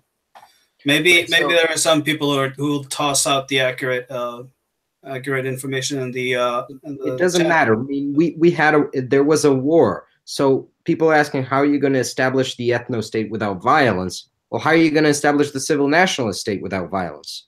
You don't establish any kind of state without violence, realistically speaking. If we're gonna get down and dirty into it, I think statistics and historical accuracy would suggest that you're right on that one, that no state is ever comes about without violence, unless it's a tiny territory that was previously uninhabited. But guess what? I think we're a little bit past that at this point. No. Even a tiny territory. Have you heard of Liberland? Of Liberland? Liberland. Or how do you pronounce it? Liberland, yes. In the borderlands between Croatia and Serbia, where Vitjadička tried to establish this more or less Ancapistan. Mm-hmm. Right. even his failed attempt did not come about with zero violence. He was still forcibly removed from the territory by the Croatian. Whoa, okay, so we're finding a little bit of a conflict here. So you say failed attempt as if this project isn't still ongoing. I got to correct you there. And yeah, I know there was some violence there. You know, okay, let's call it an ongoing project. Yeah. Okay, on behalf of the Croatian authorities, sailing onto the river with police in boats trying to chase down Liberlanders who were, just peacefully trying to return home. Then, okay, let me just really quickly.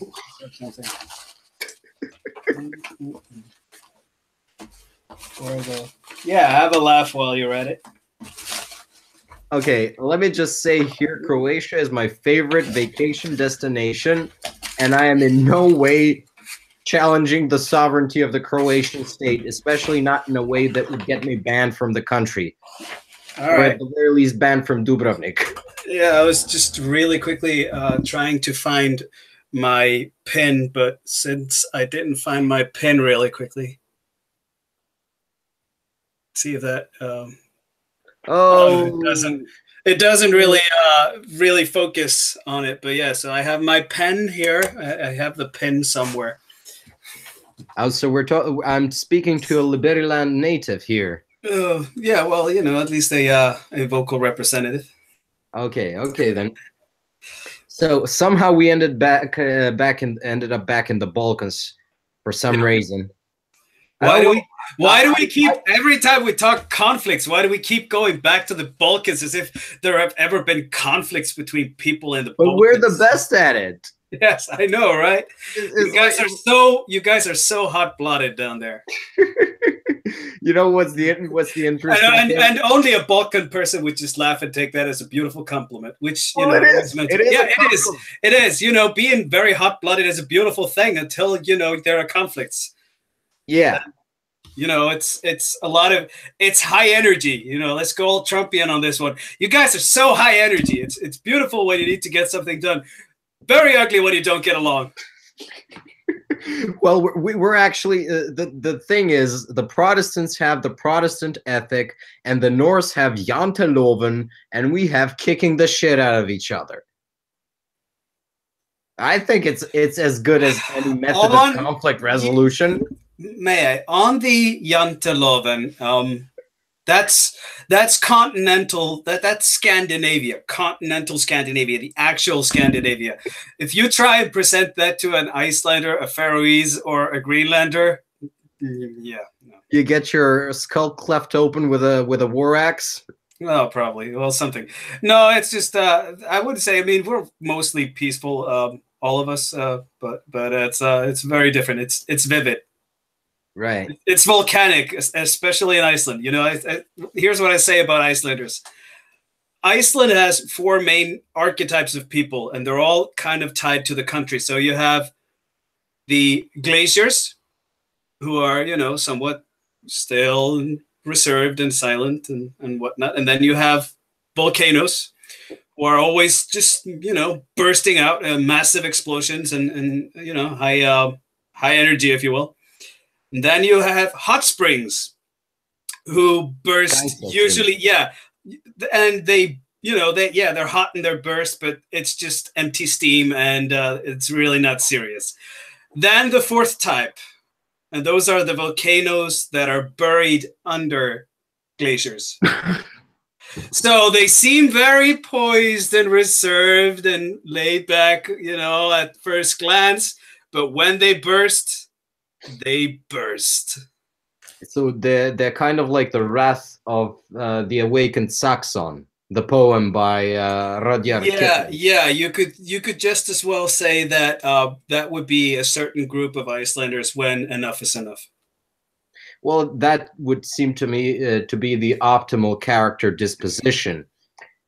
Be wary of violence, but be very careful. Be very capable of it, because it's better to be a warrior in a garden than a gardener in a war. Yeah, that is true. That is very true. And this so, is, I think, based on that notion, based on that old cultural notion for us, when when Donald Trump started selling his catchphrase, if you will, for his foreign policy, and he said peace through strength, I was just like, he's not going to have to say anything else. That's going to be all he needs to say, and it's for that's going to just translate to something to a lot of people, and they're not going to ask questions. Okay, so what do you mean? It was the perfect sales pitch to have to be able to make it a standalone pitch, because most people wouldn't inquire, okay, so how are you going to do that? Well, it's pretty self-evident how you're going to achieve peace through strength. If you're a big, tough guy, everyone's afraid to start shit around you. That's peace. Yeah, it's peace, but fear is a powerful motivator for peace. And I'm not picky when it comes to peace. I like peace, so whether it comes from good feels or fear, I'm not really picky about it. Yeah, and that's exactly. This is a very, very interesting point, and it's good that you brought it up, because this is actually, I think, the core of where we're at in the Western world nowadays. So are we willing to pay for the peace with heavy restrictions upon our lives or being, or do we value freedom to the degree that we're willing to risk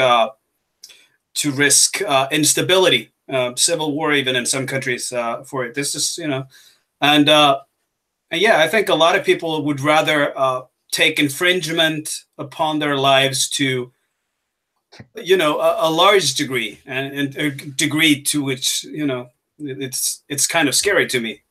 But I live in freaking democracy, so what do I have to say about it? It's not a binary choice. We already live, as I said in the beginning of the conversation, we already live in the worst of both worlds. We live in an anarcho-tyranny. Yeah, so we live in a very, very oppressive peace, yes. And at the same time, we have the chaotic outbursts happening as well. Right. So we are both very much afraid of saying wrong think or wrong speak. Tommy Robinson has been arrested. Count Dankula has been fined. Lawrence Southern and Brittany Pettibone and Martin Zellner have been barred entry from the United Kingdom. And this is, I believe, just the beginning, just the tip of the iceberg here. There is an old lady, Ursula Habebeck, I believe that's the name, in Germany. She's 80-something years old. She's been jailed. For the Nazi grandma. Yeah, who implied that the Holocaust might not have happened. I'm not going to get into the factuality of that. Let's just say she has the right to say. This is the irony. If you're in Turkey and you talk about Holocaust against Armenians, she's like, no, what Holocaust? You're lying, And then in Germany, if you say, well, was it really a Holocaust? Oh, you're going to jail. like those countries have very, polar opposite takes on their deeds throughout recent history. Yeah, well, one is pathologically ignoring everything it did. The other one is pathologically self-criticizing.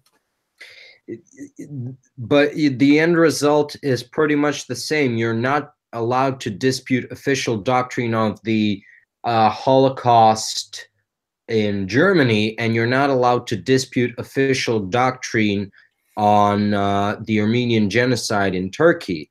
And in fact, I could be prosecuted myself in Macedonia if, for example, I not the Armenian genocide thing, but I could be prosecuted for insulting a foreign head of state.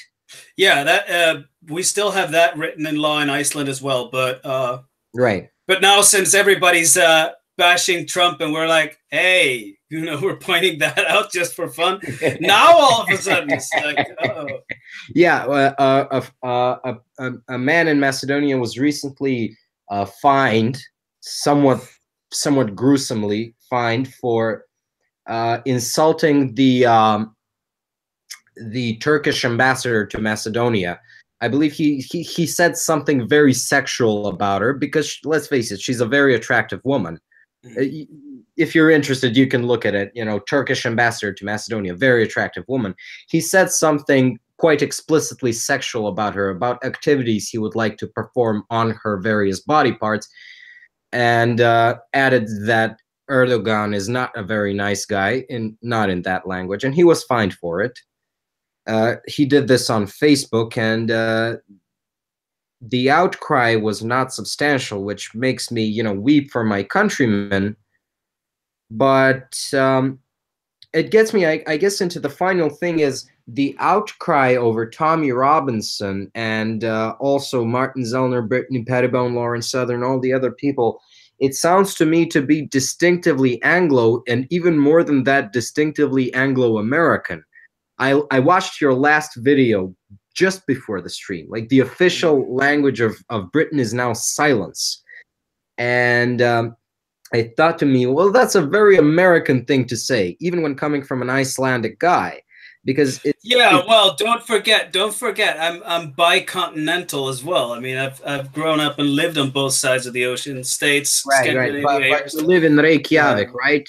Yeah, right now, currently loosely based in Reykjavik. Well, if you're in Reykjavik, then the border between the North American and European continental plate is directly under your ass. Well, slightly, maybe under one of my buttocks. Exactly. It's like you're bicontinental by virtue of living in Iceland in geological terms. Plate tectonics is a bitch. But the thing is, I'm of course referring to the cultural thing is, I don't think anyone outside of the United States and to a certain degree the rest of the Anglosphere has this idea that rights are innate to your humanity. I think that everyone else recognizes the overwhelming power of the state and that your rights are a paper shield which cannot truly protect you from the rifle and baton. And to me, it's quite an instructive thing what's happening to Tommy Robinson, that rights without sovereignty, a sovereignty of the individual, don't really mean nothing. They're privileges which can be revoked at any given time.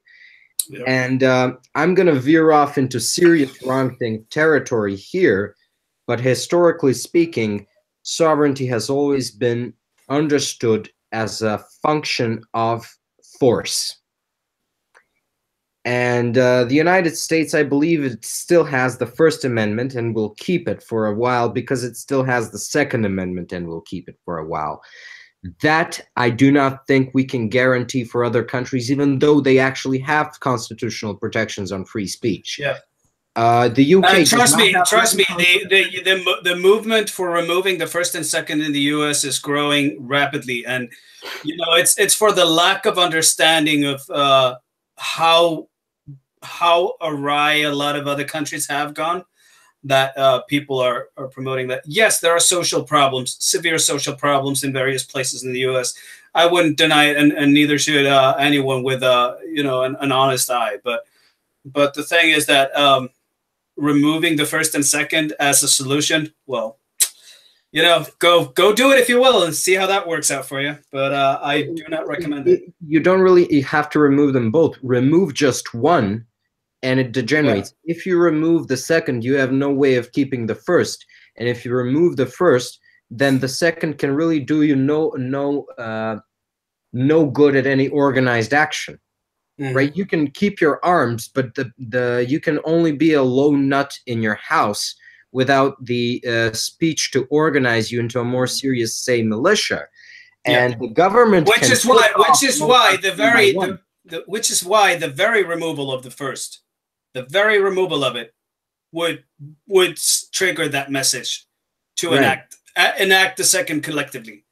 It would do so in a heartbeat. Yeah, you no longer invoke the fifth. I think you should first try to invoke the 10th Amendment, which is the Federalist Amendment, which limits the power of the federal government. And if that fails, you invoke the first and second simultaneously. You don't not only take up arms, you take up arms articulately. I'm not calling for violent revolution in the United States. I'm just exploring theoretical possibilities here. Because, I'm a lawyer, but also have an interest in political science. And so does Dori. we don't want to get the heavy sword of justice crashing on us. Well, you know what? I'm gonna get my helmet. being me, I've always I've had to really take a lot of scorns for vocalizing my thoughts and articulating myself. But yeah, I'm always ready for it. I always expect that one day, there's it's going to be a knock on my door or a firing squad coming through there or whatnot. And hey, you know what? If ever it happens, it happens. That's what are you gonna do about it? Oh, there he is.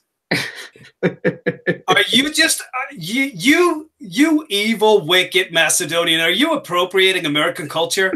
I'm appropriating all sorts of culture. Here's me appropriating Panamanian culture.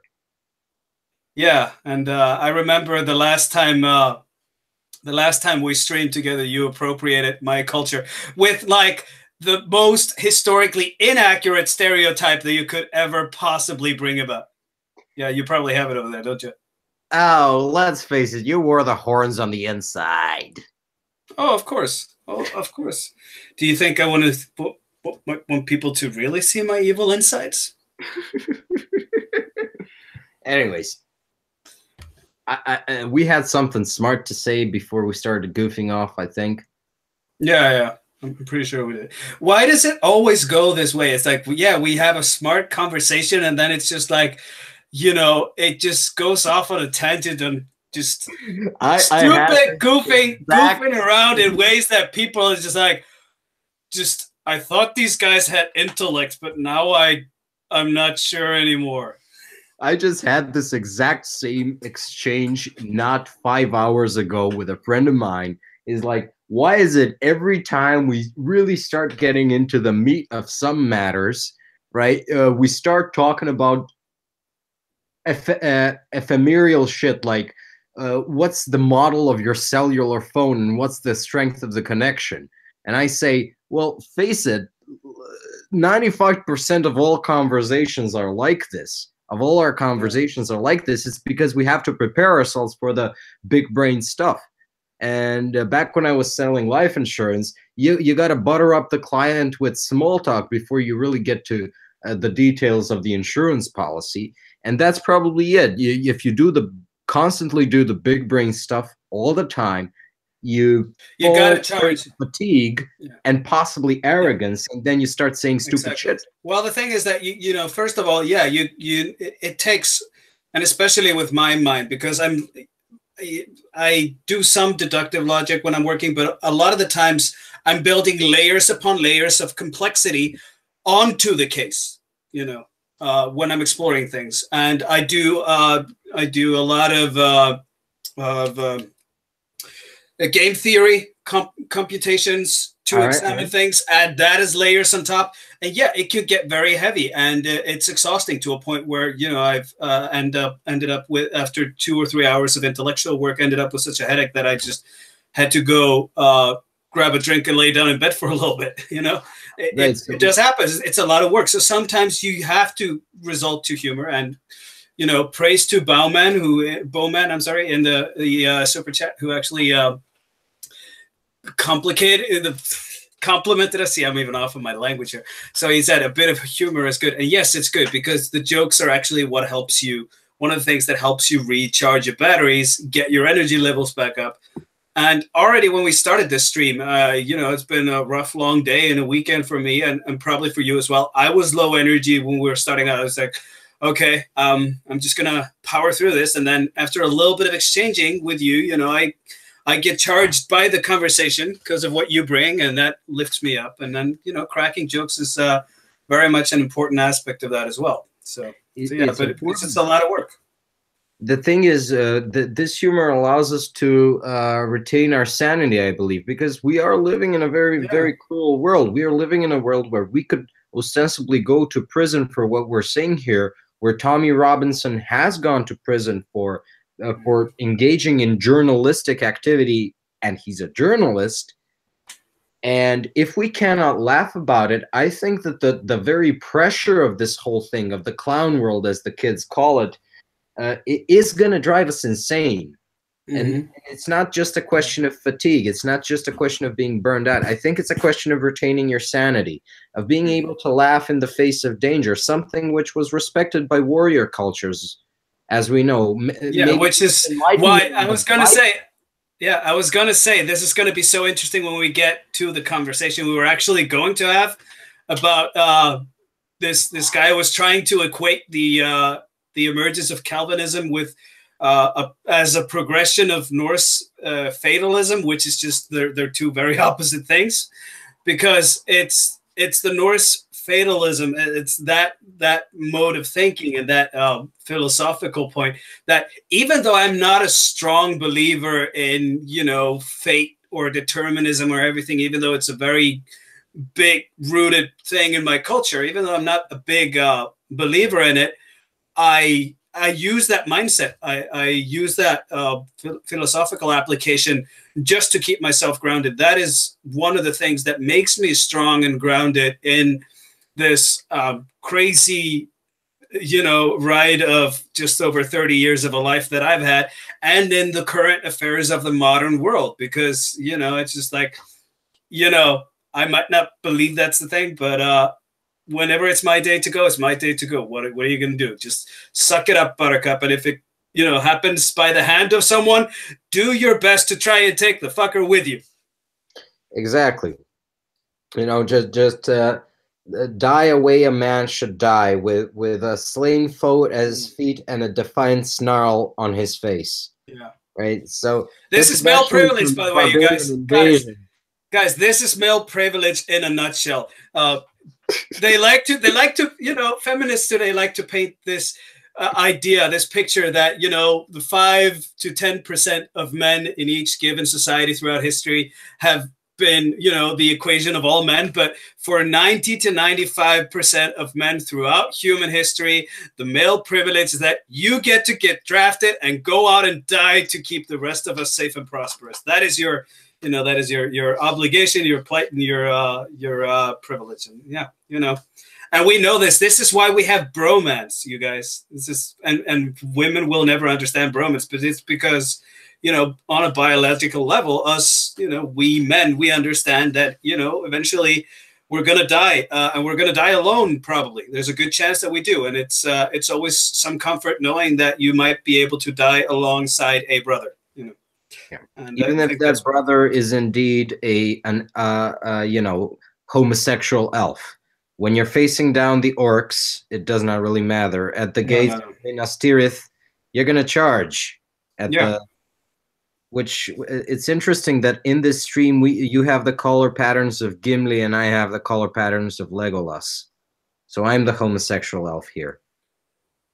Well, you know, you're a very, very verbose and admirable homosexual elf. Right. And no, no homo. I'm not sucking your dick. Wait, hey, zero homo over here. This is purely hypothetical discussion of the bromance.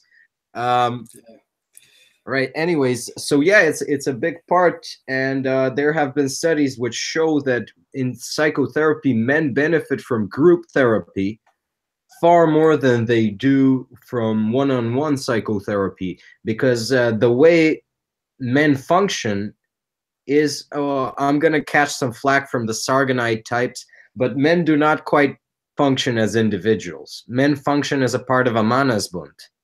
That's the optimal mode of male functioning. So what you do is you're two guys and you're facing a common problem and you work together to overcome the problem. This has been scientifically backed. Therapy is far more effective for men if they're in group therapy and if they're in group therapy with other men. So if it's guys only, so you can maybe think of the testicular cancer group from Fight Club. That is the optimal male disposition of problem solving. Bunch of guys have a common problem, whereas one guy by himself, he could fall prey to fatigue, he could fall prey to poor information, to his own arrogance. This is a danger for, again, going back to the, this is, you know, going back to the, not that I'm trying to you know, push my religious stance here, but the thing is, this goes back to the battlefield analogy, and my point on bromance is that, you know, if you're if you're too much of an individual, yeah, and I'm an individualist, and I have no problem admitting all this. Yeah, if you're too much of a sovereign individual by yourself, you're a rogue man, if you will, then yeah, you will most definitely die alone. And the thing with Manospoon, like you pointed out, with men actually, having a better time, recovering and improving in group therapy. Well, yeah, this is when you're on the battlefield. And let's say you're a pack of 100 warriors, and you know that there's a good chance that 25 or 50 of you are going to die. It's really, really comfortable to know that if you are among the 25 or 50 who's going to be fallen at the end of that day, the others are going to make sure that your family and kids are all right. That is what part of the rule of the mafia. I'm sure you know this. If you're part of the mafia, the other wise guys are honor bound to support your family in the case you are killed or imprisoned. Yeah, I mean, this is it's the direct continuation of the clandestine concept, really. Exactly. Yeah, that's why they're tough to deal with once you have all these different, and not just mafia, because modern day street gangs are very much the same principle. They're big organization. More and more sophisticated to me, because it is a business and a military at the same time, whereas the street gangs are. Let me just point. Let me just put one point in there. Let's also look at the age and experience. I think the old school mafia back in the day, they had older, more seasoned life experience, and often educated players. I think with modern day street gangs, they're taking advantage of kids in dire situations. It's kind of like some of these sectarians in various countries using child soldiers. It's kind of the same concept. It's really ugly. So yeah, more sophisticated, but it's more of a point to the dismay of the reality of modern gangs than it is to any sort of merit or compliment to anyone. It's just the reality that modern day street gangs are using kids as shields and hired guns, or free guns, if you will, because I don't think they're paying them all that much or taking care of their families. Well, I don't know. Maybe they are, but it's an ugly progression. Well, another thing that's important about the mafia is that it started off as a military organization. It was a group of guerrillas who opposed the Savoy regime. Both the Cosa Nostra in Sicily and the Camorra in Napoli, they started off as paramilitary guerrillas opposed to the Kingdom of Italy after the Risorgimento, after the unification of Italy. I refuse to call it the unification of Italy, but for clarity purposes, because I think it's illegitimate.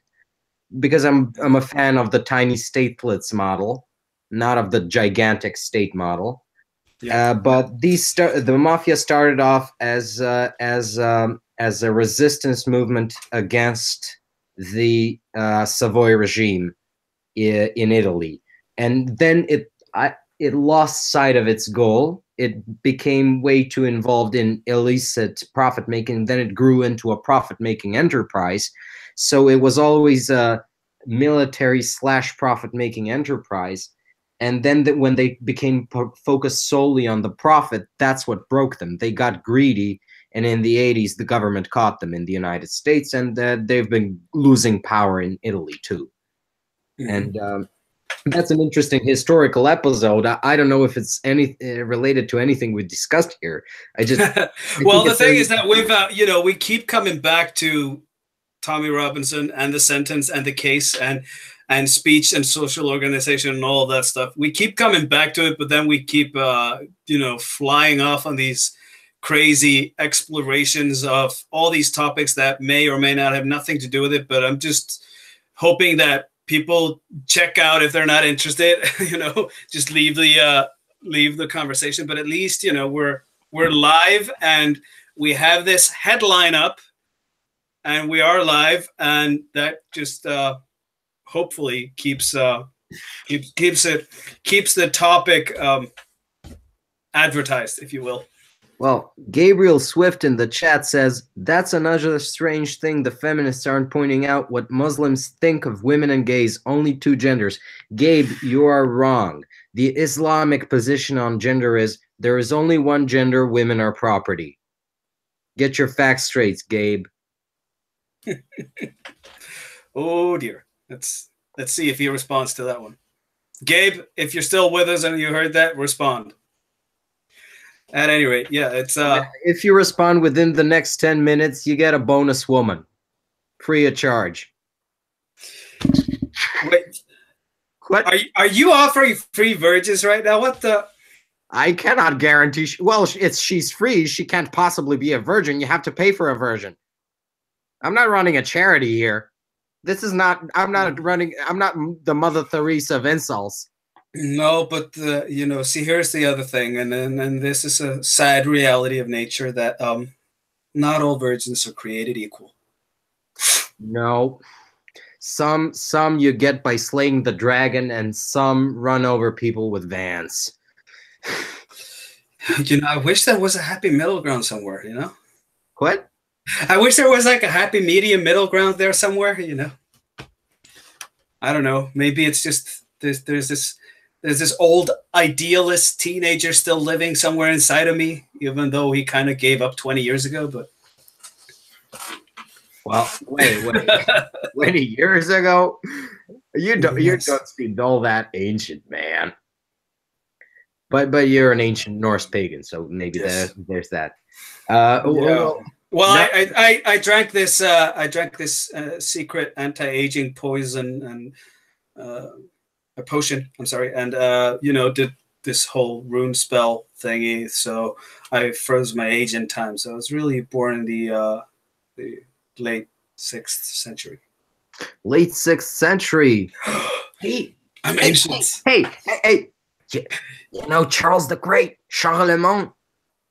He owes me 10 groats. I'll give him a call. You know, see what he says. He's a stuck-up bastard to deal with. Joke. Right. I think I ought to be shot for that one. Right? The autism is very strong with us today, Haldor. Yeah, it is. I'm just waiting. You know what? It would be so wonderful if some you know, mainstream shock media journalist, shock media propagandist came across this stream and pulled out some of these details and wrote a hit piece on you know, this crazy Norse dark magician who did a spell and lived for 1400 years. Yeah, it's very interesting. I'm trying to imagine what that hit piece would look like. Possibly, I think they're going to try to work Neo-Varangianism in there. Like these guys are crossing Slavic and Nordic supremacy to build a Neo-Varangian army. I love the term. Retake Constantinople and, I don't know, maybe kick a puppy of some sort. Yeah.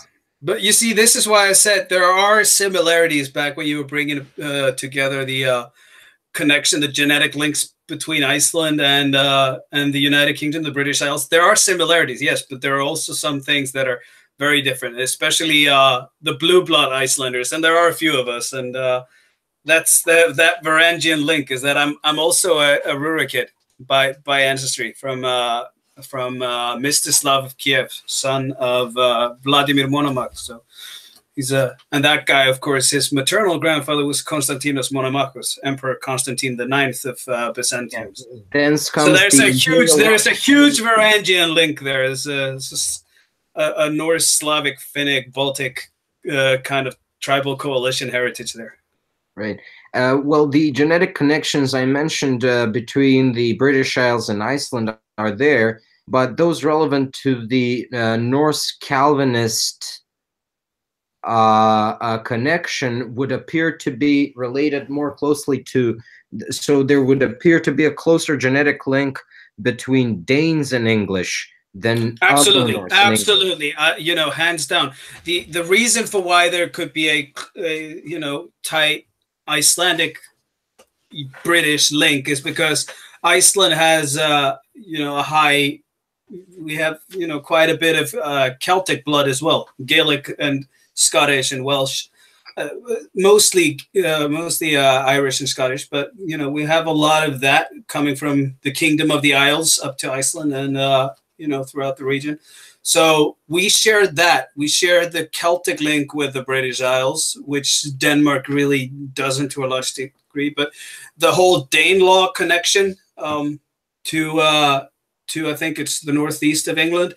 Well, that's a way stronger link between Denmark and the UK than it is with Iceland. Well, Also, it's a dual connection. It's a dual connection between part of the English genotype comes from the Saxons, from the Saxon tribe, who are, of course, genetic cousins of the Danes, of the Jutes. Yeah, of the Jutes. And the Jutes were very early on in the Viking era. The Jutland Peninsula was gradually, the Danes expanded onto that. And the Danes are thus, by my view, more so a Norse/South Germanic kind of a hybrid country than Norway. They're liminal. We have way more Uralic influences coming out of the countries that came out of northern Norway and Sweden, and Iceland's largest concentration of migrations to the newly discovered Iceland were from Western Norway and Northern Norway. So there's a large Sami and Finnish concentration and large Samoyedic link to the Permiac countries. So it's like all of that and more, so it's very different. So as far as, well, we're going to do a whole video on this, but if people are interested in the video we intended to do that we keep talking about, it's basically connecting the emergence of, there's a theory proposed by someone that Calvinism came about as a progression of Norse fatalism, and we're going to discuss that. I'm going to bunk that with several obvious things. I mean, especially the fact that most of our sources for Norse mythology are Icelandic, late, 1100s, 1200s Icelandic. And that is already very different from a lot of other periods throughout the Viking Age, and very different from the rest of Scandinavia. And Iceland is the most culturally Norse in the sense, well, I would argue that. A lot of people are going to try and slam me for it, but I would argue that Iceland is the most culturally Norse still today. Christianity got some hold, but this was the country that for the longest time really didn't choke its pagan tradition and its native tradition. So which is why this literature survived up here so well, even for that tiny period of time when they did try and burn books and burn people at the stake. Was a very short period of time, only a few decades, and still a lot of things survived. Even a lot of our dark magic still survived. Well, the interesting thing to me about the Calvinism, Norse paganism connection was, I am very much aware of the genetic link between Danes and English Puritans who were concentrated in East Anglia, Essex, and Lincoln. Mm-hmm. But culturally speaking, I think the greatest mark the Danelaw left on England was the meeting as a primary religious function and institution. So for those of you who may not know, a meeting is what happens between Quakers, the Religious Society of Friends, who are an English dissident sect, much like the Puritans, but very different from them in key aspects. And the geographical concentration of Quakers corresponds very well to the Danelaw, with the exception of the Puritan counties. So with the exception of Essex, East Anglia, and Lincoln, the rest of the Danelaw is Quaker country. We're talking about the North Midlands and parts of Yorkshire here. So Cheshire and near Manchester, this is where the Quakers came from. And we can see the cultural connection between the more egalitarian Danelaw and the quite explicitly egalitarian Quaker doctrines and Quaker religious service, which is a meeting. So the Quakers gather in an unadorned room, And first they engage in silence because they greatly respect silence, and then they speak in order of age and devotional significance. So they had a ranking system, they had an ordering system, but they were very strongly egalitarian. If you waited your turn, you could definitely speak. You could not speak definitely at an Anglican liturgy. You're not allowed to speak freely at a Catholic liturgy or Orthodox liturgy. And the Puritans also had some very strenuous rules about what you're allowed to say in service, and they actually had service. They also actually had preachers. Quakers did not have preachers as such, but they did have members of the community who were who would be the most eloquent at these meetings. So they would be like de facto preachers, but not officially preachers, whereas the Calvinists had them. So I think the connection is much clearer between the Quakers and the Norse.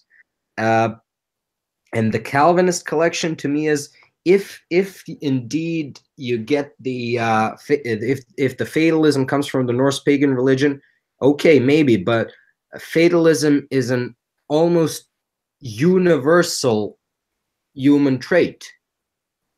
Fatalism also arises in Bushido, in Japan, everywhere. Even the Zaporozhian Cossacks. I gotta toss in outlook. I gotta toss in one thing there. It's interesting you mentioned Japan. There is a way bigger connection between the Japanese sense of honor and fatality and the Norse than there is with a lot of other cultures. If you look at the samurai traditions and you look at the Icelandic noble traditions, it's so much of the same stuff there. It's it's almost creepy. It's almost creepy how connected it is. It's called convergent evolution, when two different people inhabit more or less similar conditions. And we're talking Iceland and Japan are both isolated island nations. Mm-hmm. It's not alien to my mind that the two cultures would converge in some similar aspects. But we share other things as well. Both of us have oceans and we have volcanoes. I don't know how significant the volcanoes are in Japan. The earthquakes are a much bigger fact of life. But yes, we have those too here. We have those as well here. It could be a category in of itself. Like, there is no distinction for the mind between a volcano and an earthquake. They're both great dangers which come from the earth. I mean, functionally speaking, of course, there's a big difference between a volcano and an earthquake, but functionally speaking, it's a thing over which you do not have control. It's a thing you cannot predict, and it's a thing that can and will kill you. Yes, exactly. Same with a tempest. The same with a tempest in the ocean. So when you're living in a geographic reality, which both Icelanders and Japanese have been, over these centuries, a geographic reality where nature is pretty much out to get you most of the time, then you kind of realize after a while that you're at a mercy of a force that is a little bit bigger than you. A little bit. Yeah, which a lot of it. And this is what I always say to people a lot in regards to the whole climate discussion. I'm just like, nature is a lot bigger than all of us. If it wants us gone in a heartbeat, it's just going to make us gone in a heartbeat. And you know what? Maybe the whole social conflicts we're seeing in this day and age is a part of that. Maybe nature is just shaking us up and saying, oh, you know what? You're itching my crust. I got to get rid of some of you motherfuckers. Well, the thing is, I think that all of our polities have right now surpassed any semblance of the Dunbar number. Like, the Dunbar number is the optimal number of people you should have in a polity to have sufficient genetic diversity to prevent genetic illness, but also small enough so that the average human can keep track of it and can keep track of social capital. I think the number of almost all polities far exceeds the Dunbar number. And I think our polities, our cities and our villages are becoming are unstable and are rapidly becoming even more unstable because we literally cannot keep track of the social capital of others, because not only are there so many others around us, every human being influences every other human being, so there are just too many interactions for the human brain to process. So I think we might be actually hitting the peak number of humans in a single space. This has been having experienced very large cities and countryside, polar opposites throughout my life. This has kind of become my growing sense of major cities, that everyday life, there's just so much harassment of the senses, all of it. Your limbic system is being bombarded with all these information, sirens echoing among big buildings, and the hubbub of people, going everywhere, doing life or not functioning or whatnot. There's just so much. And then there's your tight schedule and traffic and commutes and whatnot. It's, there's just a lot that's bombarding the senses, the limbic system, of it. It's harassment. And I think both that, may play into the hypersensitized limbic systems you see in a lot of people, who are just very sensitive in their nerves in major cities, also because they're always connecting with everyone else, and that takes a toll as well. And yeah, I think that might be contributing as to why we see, major city and inner city life kind of just doing us in, really, or overwhelming us to a degree that we don't quite function. And maybe that might, play into inner city violence and conflict and problems with economic functions and activity. And on top of which, when cities grow, also competition comes in, and they get priced out of competitive range, and you can't afford to live there, because your wages don't go up as fast as new money comes in, and all these things, right? So it's kind of been my sense that major cities, while exciting, can over time drive us mad. And at the same time, as your wages are not rising and the cost of living is rising, there's a good deal of pride of living in cities. Don't get me wrong. Your wages are usually, to some extent, even with big bureaucracy, no, they can't keep up, especially if you're expanding big bureaucracy on top of it.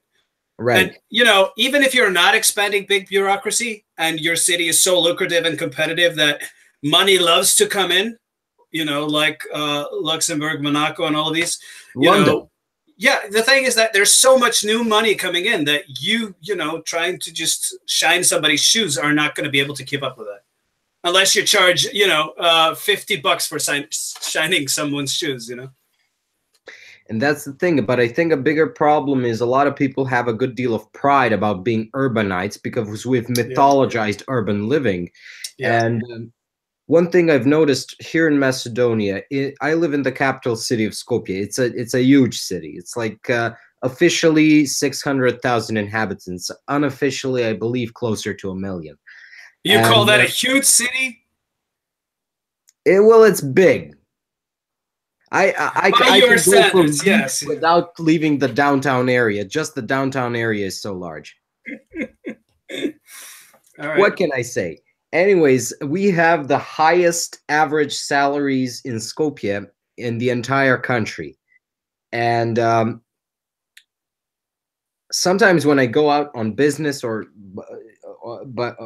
for other reasons outside of Skopje, I notice that my money is worth more in the smaller towns. My purchasing power is greater. So even though we have the highest salaries, if you adjust that for purchasing power, I don't think we are the best city in Macedonia to live in. I think that a lot of the other cities in Macedonia, you have much greater purchasing power. Mm-hmm. But then again, that's very often the case. If you want to be part of things happening in Macedonia, you have to live in Skopje, because we have this serious disbalance of both population and economic power. So, for example, Skopje is the biggest city in Macedonia, largest city. Officially, like I said, 600,000 inhabitants. Unofficially, it's like Iceland has one city really. right. The capital Yeah, region is like the only actual city. Everything else is just towns. yeah. And the second largest city in Macedonia is Bitola, population 80,000. Well, there you That's a go. gigantic discrepancy, right? This is Yeah. a really big discrepancy. And if you really want to be into anything, like in the center of things, in art, in business, in culture, in science, you have to live in Skopje. There's just no choice about it. Mm-hmm. And the thing is, I think pride is a great motivator. I have a friend who was born in Skopje, raised in Skopje, but he moved out to the countries, not the countryside, the mountains. He became a shepherd, an actual shepherd, someone who herds sheep. Yes, yes, we know. His income is 4 times that of mine, and I'm a lawyer. Right? He's got so much money. I don't know he knows what to do with all this money. But still, people are like, what? I should go to the mountain and be a shepherd? But I studied to be a whatever. Mm-hmm. You gotta Yeah. swallow your pride. The countryside Exactly. is full of gold, so to speak. Yeah, and you know what? This is I'm going to reveal a secret here. You know, aside from everything else I do, I mean, as far as have a long career behind me in media and the entrepreneurial stuff, the business stuff that I do. Aside from all of that, I still off and on drive taxi. And that is yes, Wow. fact. I still do that off and on. There are two things that I really, really value out of that, and which is what keeps me still kind of sort of doing it a little bit. First of all, I get to have tons of conversations throughout my shift with people from all walks of life, and there are lessons in that when you know how to listen that just gives you a wide insight of the cross section of just humanity at large. And you know, if I would give that up completely, I would need to find any other replacement for these conversations because I gotta be having these conversations, right?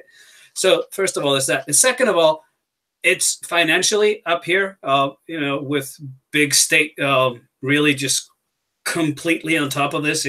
It's still, it's not a bad gig if you're good at it. You know how to do it. You're a crazy workaholic like myself who just drives all over the place and doesn't need to take breaks. Yeah, it can be a lucrative gig. But if I was making that much less, then of course it would not be financially responsible of me to apply my time that way. But as long as it's not irresponsible of myself to pursue that paycheck and get those conversations, yeah, I'll do that. And I don't think that is something that I should be less proud of either. Your story with driving a taxi for the human connections reminds me of this story I heard once about Donald Trump when he was in business. Every time he went to a new city or revisited a city he had already visited, what he would do is he would take a cab, not a limousine, a cab from the airport to his hotel, and he would have a conversation with the cab driver. And he would also have a conversation with receptionists, with cleaning staff, custodial staff, all sorts of blue-collar workers who maintain the city, more or less. And this gave him an idea of what's really going on in the city. Because if you talk to the, say, mayor, he's not going to tell you the ugly stuff. And if you talk to his main political opponent, he won't tell you the good stuff. If you talk to some scientists or journalists, they're all going to give you this colored view of reality. But if you talk to the common man on the street who's actually with his nose deep in it, he's going to give you, of course, a biased view, but this view will be biased towards reality. That's the thing. So if you talk to your cab driver, if you have and I try to do this because I go to and from a lot of institutions, I always talk to the doorman, and I do a lot of business with cops. I mean, I talk to the cops often. Custodial staff, I go to these various insurance companies. Cultivating a good relationship with the doorman, with the cleaning lady, and with the mailroom guys is far more valuable than cultivating a relationship with the department heads or the CEO. I believe, because it's the little guy who really knows all the important stuff. That's very interesting to me. I mean, I'm not sure why, but it works. It's a good heuristic to use. Just look at it this way. If I look back at, I mean, it's been 10 years since I first started driving a cab, and I do this off and on for chunks of time or tinier chunks of time. But I mean, just if I clock together the shifts I've done in total and the average amount of rides and conversations throughout that, they're probably closing up to, well, easily up to 100,000 conversations, over the span of those 10 years, with one-on-ones or multiple people, all walks of life, homegrown, tourists, and the like. There's just and ranging on average in 10, 15 minutes, the average length of a conversation. You're getting an insight into that life at that time in that place. And sometimes people open up to you and give you something. This is there's a level of insight and wealth that you get from that it's especially the difference between a person opening up and talking to you versus what you anticipated when you saw them walking into the car. That's all of these things. It's just it's become something in my toolkit for life, if you will, that I feel very fortunate that I have in there. Well, it's interesting. I mean, let's look at this conversation. We were supposed to talk about Tommy Robinson. I think it's been more than 3 hours now. Yes, and everybody's probably pissed off that we haven't talked about Tommy enough. Well, we're against his imprisonment and we support free speech. Now can we talk about stuff that really interests us? Right? We're speaking freely, okay? It's all in the spirit of speaking freely. Right. You were supposed to meet Tommy in Iceland, I believe. Yes, I had that all lined up, and then what happened was that event fell through. And right. For people, if anyone hasn't seen that, then look at my video on my channel of the event canceled last minute. And that was so weird. I mean, the first thing that on the evening they were supposed to arrive, they had a flat tire on the way to the airport. And they couldn't leave the car unattended with all the gear and everything, and had to do that. They needed roadside assistance, so they missed the flight. And then the day after, at least some of the team had arrived at the airport. They'd gotten, managed to buy tickets the following morning. So the plan was for them to catch an early flight the following day, which they had bought, and push some of the media interviews a little bit and managed to do the event. And then, some guys from the team showed up, but no Tommy. So they eventually sent an email. The people who had shown up sent an email to the organizers up here and told them that they couldn't honor this commitment as of now, or wouldn't anticipate to be able to honor it. So that's how it was canceled. And the organizers reached out. I got the contact information so I could reach out, since I was already covering this before the event happened, and was going to cover it during the event and meet up with them and try and get some more scoop. But I haven't heard back from Tommy's team as of yet. I'm still waiting. No response to my emails. And then, of course, this whole thing happened. They probably have different priorities now. Yes, of course. I mean, yeah, if the event has already fallen through, of course they're going to have different priorities. But when they got back that second day and said they couldn't honor this, and Tommy hadn't showed up, the person from his team had gotten word that there had been a death in the family, like within 48 hours prior, that had just suddenly come up or something. But, those two things back to back were a little weird to a lot of people. And, of course, left-wing media did a massive spin on it and had their little field trip, and let them have it, Claim that Tommy was backing out of the arrangement? Yeah, well, some people got suspicious, and others was just like, they just bought the story and just like, he's a legit guy. He's not going to make this up. So they were just, sent love and support at tough times, and are now still sending love and support now that he's been jailed. There's a huge part of his fan base up here who are just as furious as anywhere else. So yeah, it was like, but it was so interesting the way I covered this when I brought up these news about the cancellation. I just gave out as neutral a report as I could on it. Just, here's what how some people are reacting to it. Here's how other people are reacting to it. And just went through the list of different reactions from different people very neutrally. And I noticed that I got responses from both people who are pro and con Tommy's work and agenda, whatever.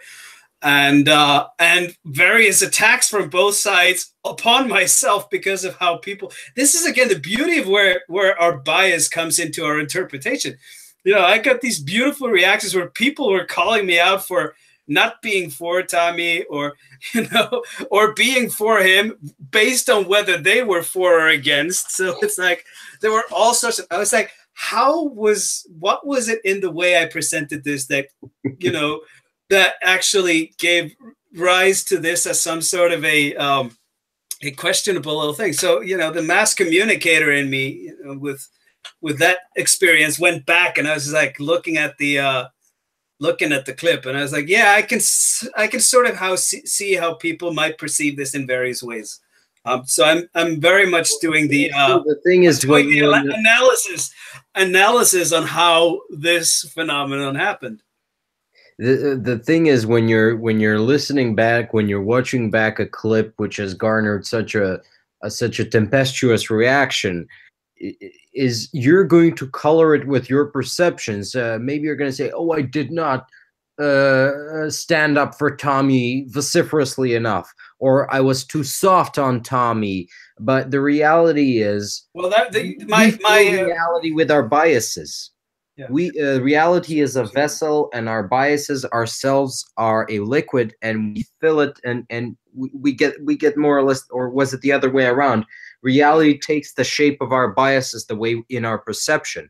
So if you had given neutral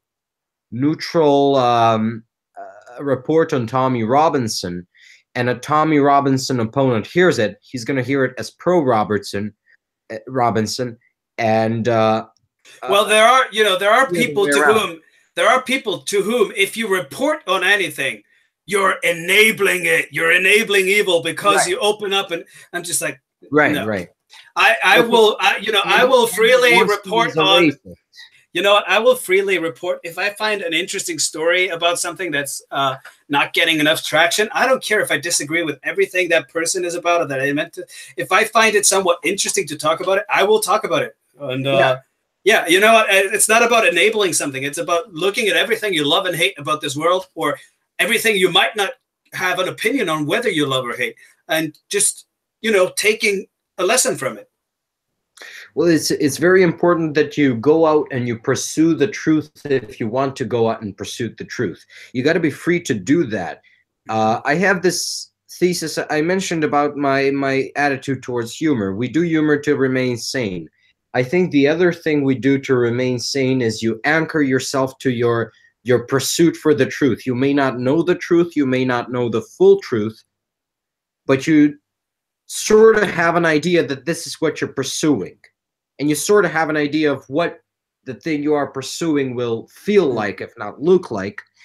And this keeps you sane as you trudge on through the world. Or as Friedrich, let me blow your mind. Let me blow your mind a little bit on this. I'm going to elaborate on top of that, because yes, the pursuit of truth is definitely one thing to anchor yourself into. But there's a large group of people in this world that cannot coexist with the fact that we do not and cannot ever know everything.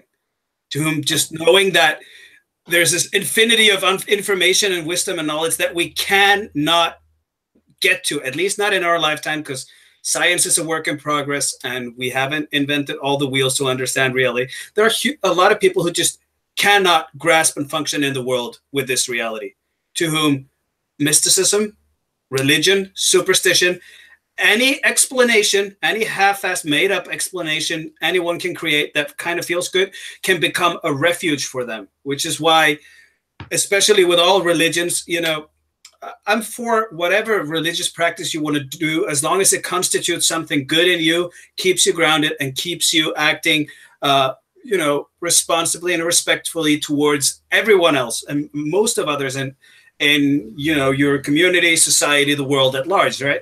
But messing around with these various different things that can give people a peace of mind or be a refuge for the soul, I'm just like, you know, how could you allow yourself to do that? So these, you know, Marxist preachers who are just like death to Christianity and death to the church, and it's all fake, fake, fake, to people who need Jesus to function, that's bad. The same thing with religious leaders who take people whose refuge is in having some peace of mind within any religion or whatnot. You know, these preachers who say, oh, yeah, you know, if you believe in the power, you got to go out and do this for the higher up.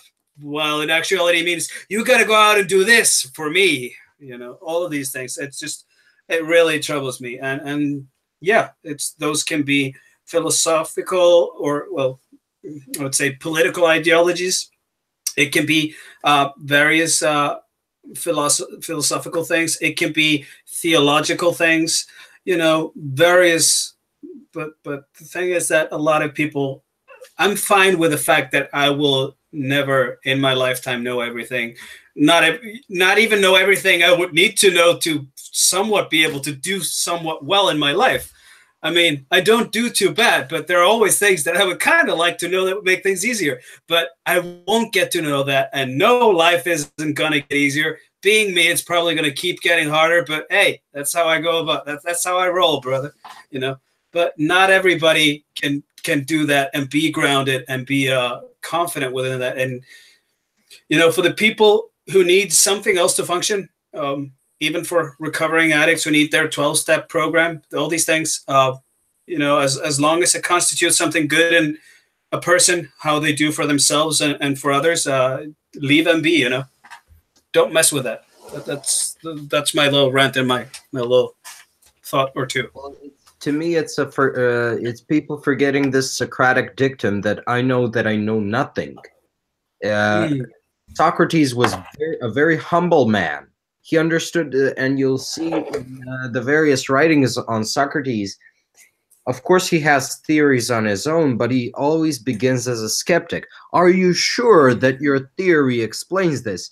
And you didn't quite blow my mind. My mind was blown 3 years ago when I had this exact reaction of inability to comprehend the limited state of knowledge from an astronomer, from a tenured university professor of astronomy. We were discussing the survival. I was really just clickbaiting you, by the way. I said I'm going to blow your mind to make sure that you would be listening. I'm kidding. Okay, so well, do bear in mind that be patient. I'm very autistic, unless the various hats tipped you off. So now you know I'm autistic to a certain degree. So all right, back to the astronomer. What? Back to the astronomer. Keep on with your story. Right. Totally threw you off. He was having a lecture on how colonizing and terraforming either Mars or Venus, and specifically Mars, because he did not think Venus could be terraformed, is the only hope for humanity, because otherwise we would be running into all the problems of an overpopulated world. And I agree that we will run into such problems in the future. But what became very interesting to me, he claimed that we would have the ability to terraform Mars by 2070. I said, well, no, I'm going to have to disagree with that, because we have two very big problems when it comes to terraforming Mars. The first is Mars is too small to sustain a dense enough atmosphere. Mars's gravity is, I believe, half of that of Earth, or it's even less than half than that of Earth. It's too small to sustain a dense enough gravity, dense enough atmosphere. So even if we imported air into Mars, it would not stick. It would drift off into space. That is the first problem, and that's the easier problem to overcome. The second problem is Mars has no magnetic field.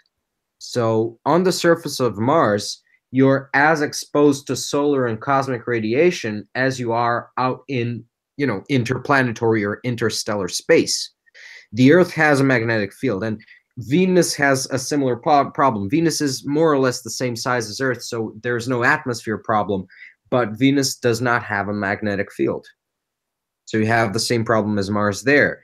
And I can conceive of importing water into Mars, and I can conceive of importing air and aerobic bacteria and anaerobic chlorophyllc bacteria to change the landscape. I can conceive of enriching the soil and all the other wonders of terraforming, but it's not that we don't have the technology to solve the gravity and the magnetic field problem. Yeah. We do not have even the idea of that technology. And his response was not.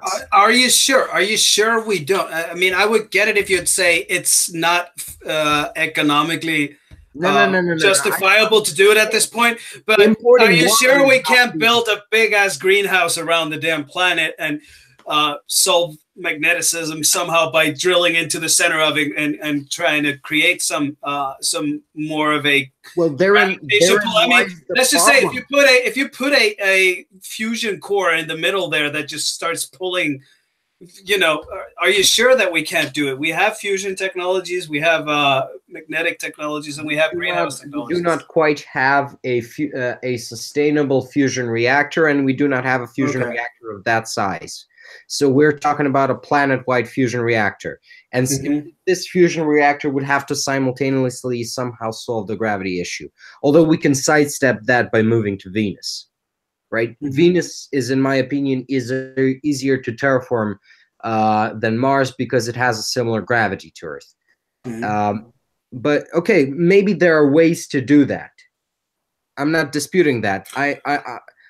I'm not a scientist. No. But see, here's the thing. I mean, in my thought, it comes down to the gravity issue comes down to two things. And I'm not a physicist, but from my limited understanding of it, would either be, somehow getting the damn planet to move faster, which, nuke the shit out of one end and hope that it spins faster. If you want to be very, very, very ambitious, that would be the mad dog approach. But yeah, so either that or managing to get some sort of reactor into the center of it that can actually, generate energy moving fast enough in there to create that pull, right? Hypothetically, we could do that, yeah. I myself love the idea of just, pointing sideways at one side and just, bombing, launching fucking rockets in there till it starts spinning. Oh, I've heard historical data of medieval Iceland being the closest we ever got to Ancapistan, but I did not realize that recreational McNukes were part of the culture. Haven't you seen that meme from, when they were landing on the moon for the first time, and there was like a old Viking ship there and a skeleton of a guy with a sword and a helmet, and like, damn Vikings, we got there first. How do you think we did that? Right. Well, anyways, what was interesting to me was this guy did not mention anything about a fusion reactor in the middle of the planet. Okay. No, he said, well, we'll find a way to do it. His reaction was very violent. If we don't do this, we all die. So why don't you contribute an idea? How the hell am I going to contribute an idea? Well, you can give him the two of mine right now. You have two options, sir. Either a nuclear reactor in the middle of the planet, or you're going to bomb one side of it. Skepticism is a part of science. Saying your idea is a bad idea is a part of science. I don't really have to provide an idea for you, right? All I really have to do is point out that your idea is a bad idea. And of course, I do not have the technical expertise to propose a terraforming solution because I'm not a physicist. I'm not an astronomer. I'm an attorney. I deal in damage restitution from personal injury. I know how to bilk a lot of money from an insurance company, but I do not know how to terraform Mars. So whenever this guy manages to convince some poor bastard to fly up there and start doing this work for him, that guy gets hurt. That's when you go to work. Yeah. That's when you provide a solution. We ensure the terraforming mission. those guys, they maim and injure themselves in horrific ways, and I come in and I protect their rights and get them a good deal of money, and I take my percentage and I buy my space Mercedes or something. But yeah, that's where I come in. But I am very skeptical of all of this futuristic stuff, mostly because I realize technology is very fragile, and I think our society might start cracking up on the societal and I especially on gotta the say law one and thing order though. end. And we come back to Tommy. Yeah, but I mean, even on that, on current affairs and that whole conversation, I gotta call you out for what I deem to be unintended bigotry and favoritism there, because you specifically said space Mercedes, and that is favoritism of Mercedes, the bigger brand, over, for example, that of Tesla or other smaller brands which deserve to be leveled up, lifted up in the hierarchy with mentions. So why not a Tesla? Why not why not a Mitsubishi? Why not a Dacia or any of these like tinier brands? What are you saying? Are you saying they're not as worthy as a Mercedes? Dori. What if they are first to build a space vehicle? What if Mercedes isn't first? What if we buy some? Yes. You see the hair? Yes, I see it. I speak German. Yes, I see no it. problem with ethno-nationalism. Mercedes is a good vehicle. You can draw the connection there. Yeah, I'm calling you out for your bigotry because I'm just saying we gotta level the playing field. I'm a complete hashtag justice for all auto manufacturers, right there. No. What do you mean justice? I'm a complete and utter bigot when it comes to products. I mean, I think that Mercedes and Apple and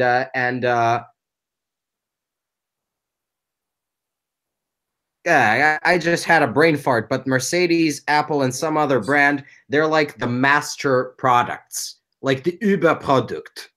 You understand? And all the other products are Unterprodukten, and they should be shunned by the conscious consumer. So yeah. Okay.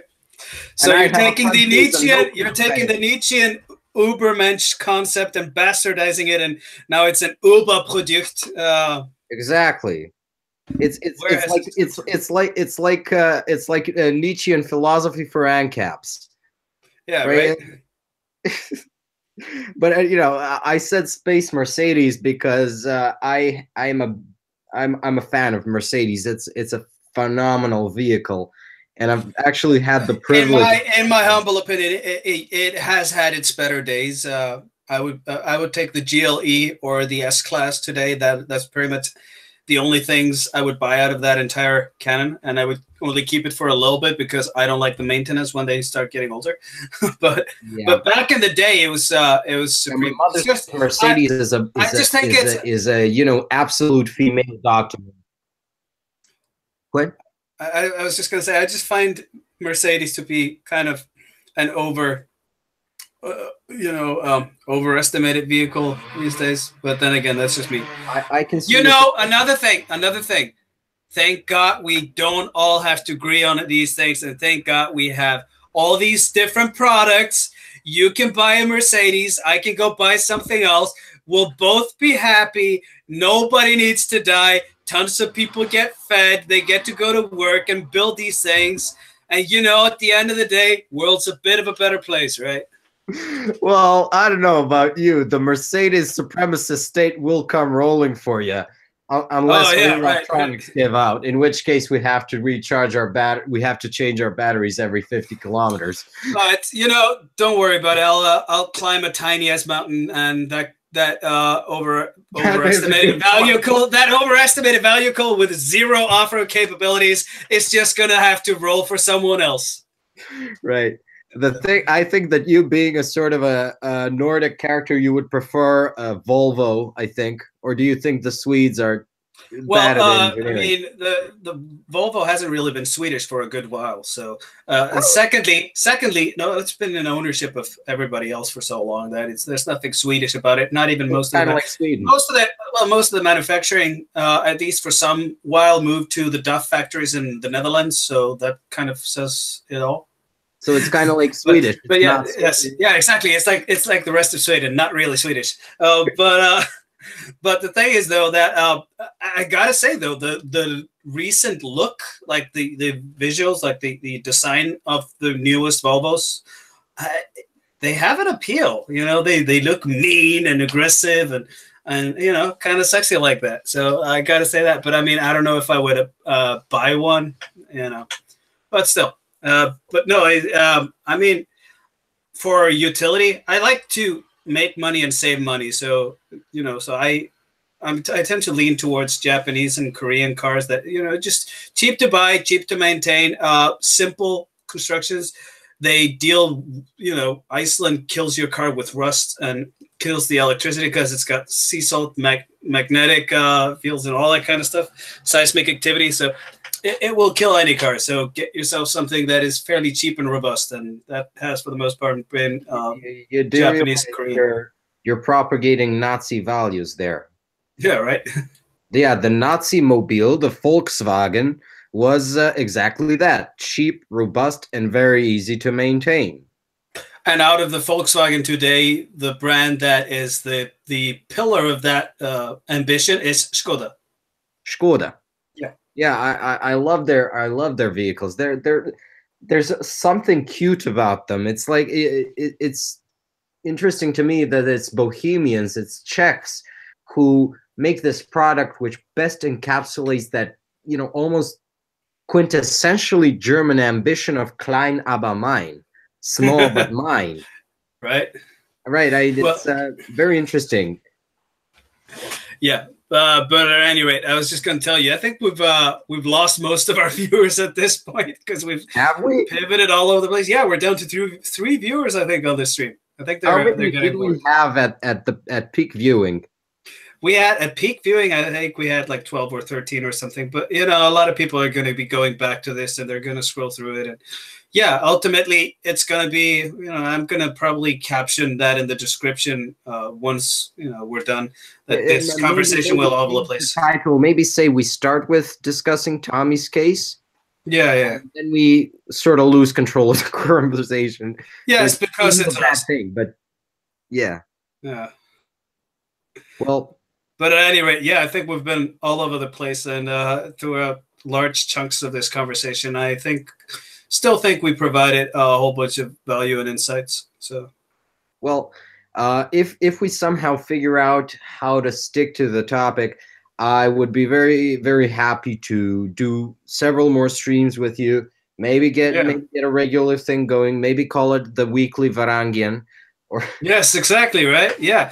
And you know what? I think we just you know, even though we captioned this and put a title on it, that was the initial intent, if you will. I really think we should just allow ourselves to put the title that it's going to be the weekly Varangian talking anything under the sun.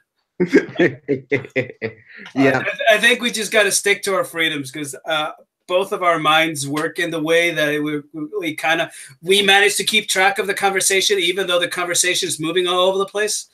And I find that a wonderful quality, which is why I can always keep a conversation going with you for hours.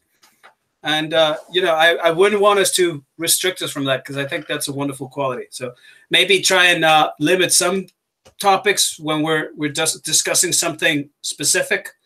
Try and stay related to it, but yeah, it's I still, you know, I don't feel sorry for people watching this, to be honest. I think there's, especially if they go through the whole thing, there's going to be a lot of value in it. And if people do disagree, they'll just bash us in the comment section, and that's what the comment section is for. I always tell everybody, if you want to bash the living daylights out of me for wasting your time, then do it. It is your every right. Like I said to you in the comment to your video, I want to rip your fucking head off. Yes, well, there you go. Exactly. And I just want to address what a trooper Arthur Vegan Wolf has been in the chat. Yes, absolutely. Right. This guy is a trooper. He's posting all over the place. These are Bible quotes, NASA lied to you. Atheists do know who God is within their souls. I do not disagree with that, by the way. And Showdown is telling him to go to bed, and I'm like, well, Showdown, no, don't break the kid's spirit. This is beautiful. There's material for a good deal of autism here. I love this. Okay, Arthur, I completely support you. Look at it. I think that 80% of the chat is just Arthur. This is just beautiful. How do you find the time for this shit, Arthur? How do we find the time for this? I mean, yeah, well, I was talking to you and learning from you, so I have an excuse. I don't know about you, but, well, Arthur was, I don't know. Well, I mean, he was clearly talking to us because we're actually reading it in admiration right now. So he did catch our attention. Wow, this is extraordinary. I have never had the incentive to type like this in a live chat ever. All right. We admire you for this, Arthur. Yes, absolutely. Please do not stalk and kill us, Arthur.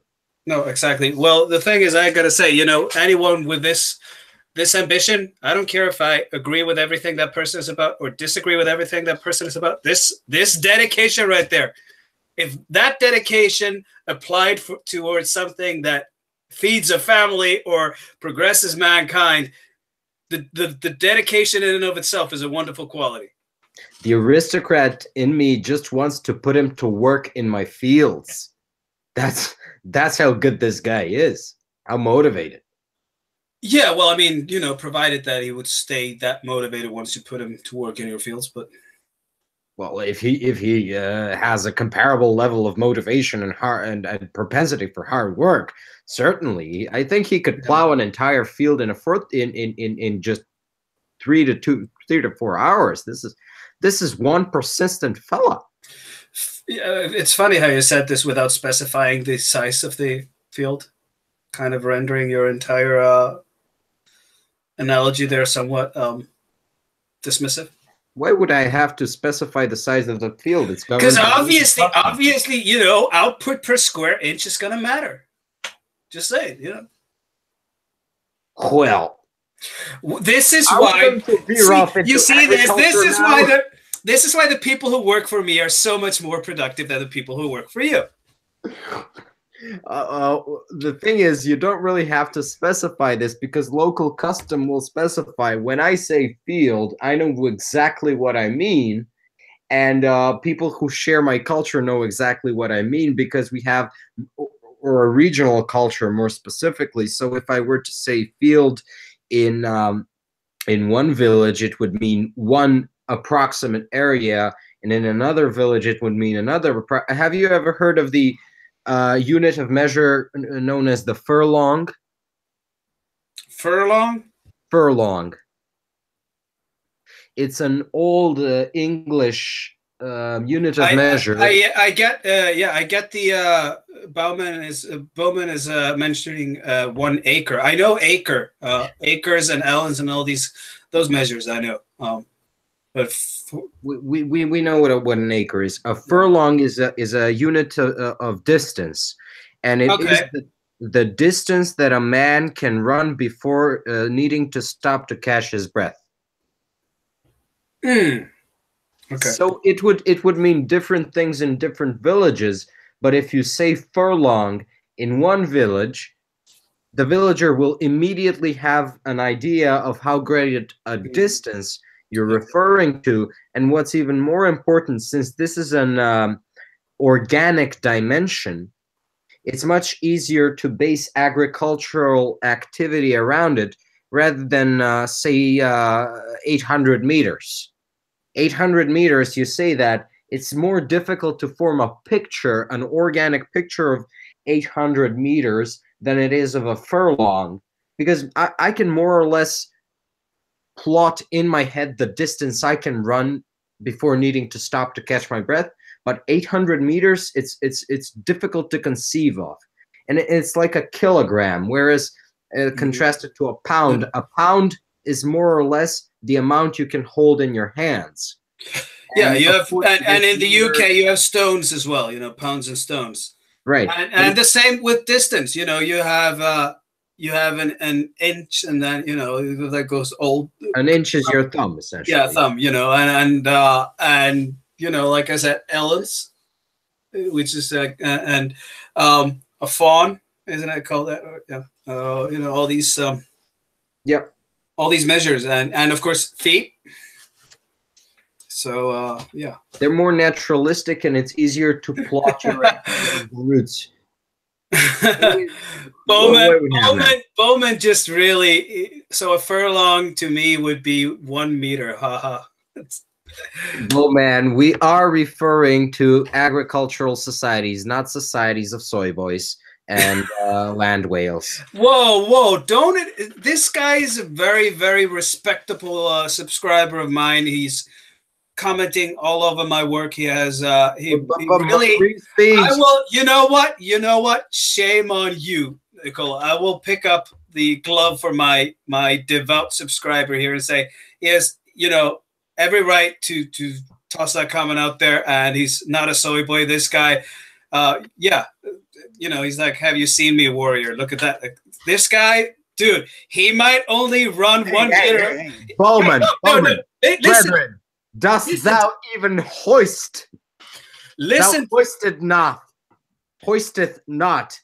I maintain that thou hoisteth not. You don't let, bro. Nicola, let me just really quickly. The reason for why he only runs 1 meter is because he's in full heavy battle gear. That's why he needs to breathe every 1 meter. It's like it's a step, and you need breath because you got like really heavy armor and stuff. Right. And the lance, like you. I don't know what he is, but he's super cool. That's all. Okay, Bowman. Joking aside, don't get all cocky with your battle armor, because much like Harald Hardrada's army at Stamford Bridge, sometimes you're gonna have to face an enemy without armor. So you might want to work on your cardio and make a furlong a bit longer than 1 meter for you. This is like since we're burying the hatchet now. Yeah, and that's the thing. It's a good example of the Mannesbund, Dori and Bowman standing up for each other. Yeah, exactly. Well, there you go. Also, since you mentioned Harald Hardrada, that guy was a total wannabe Viking. I mean, it's there are darker times of Viking history, and Harald Hardrada is one of them.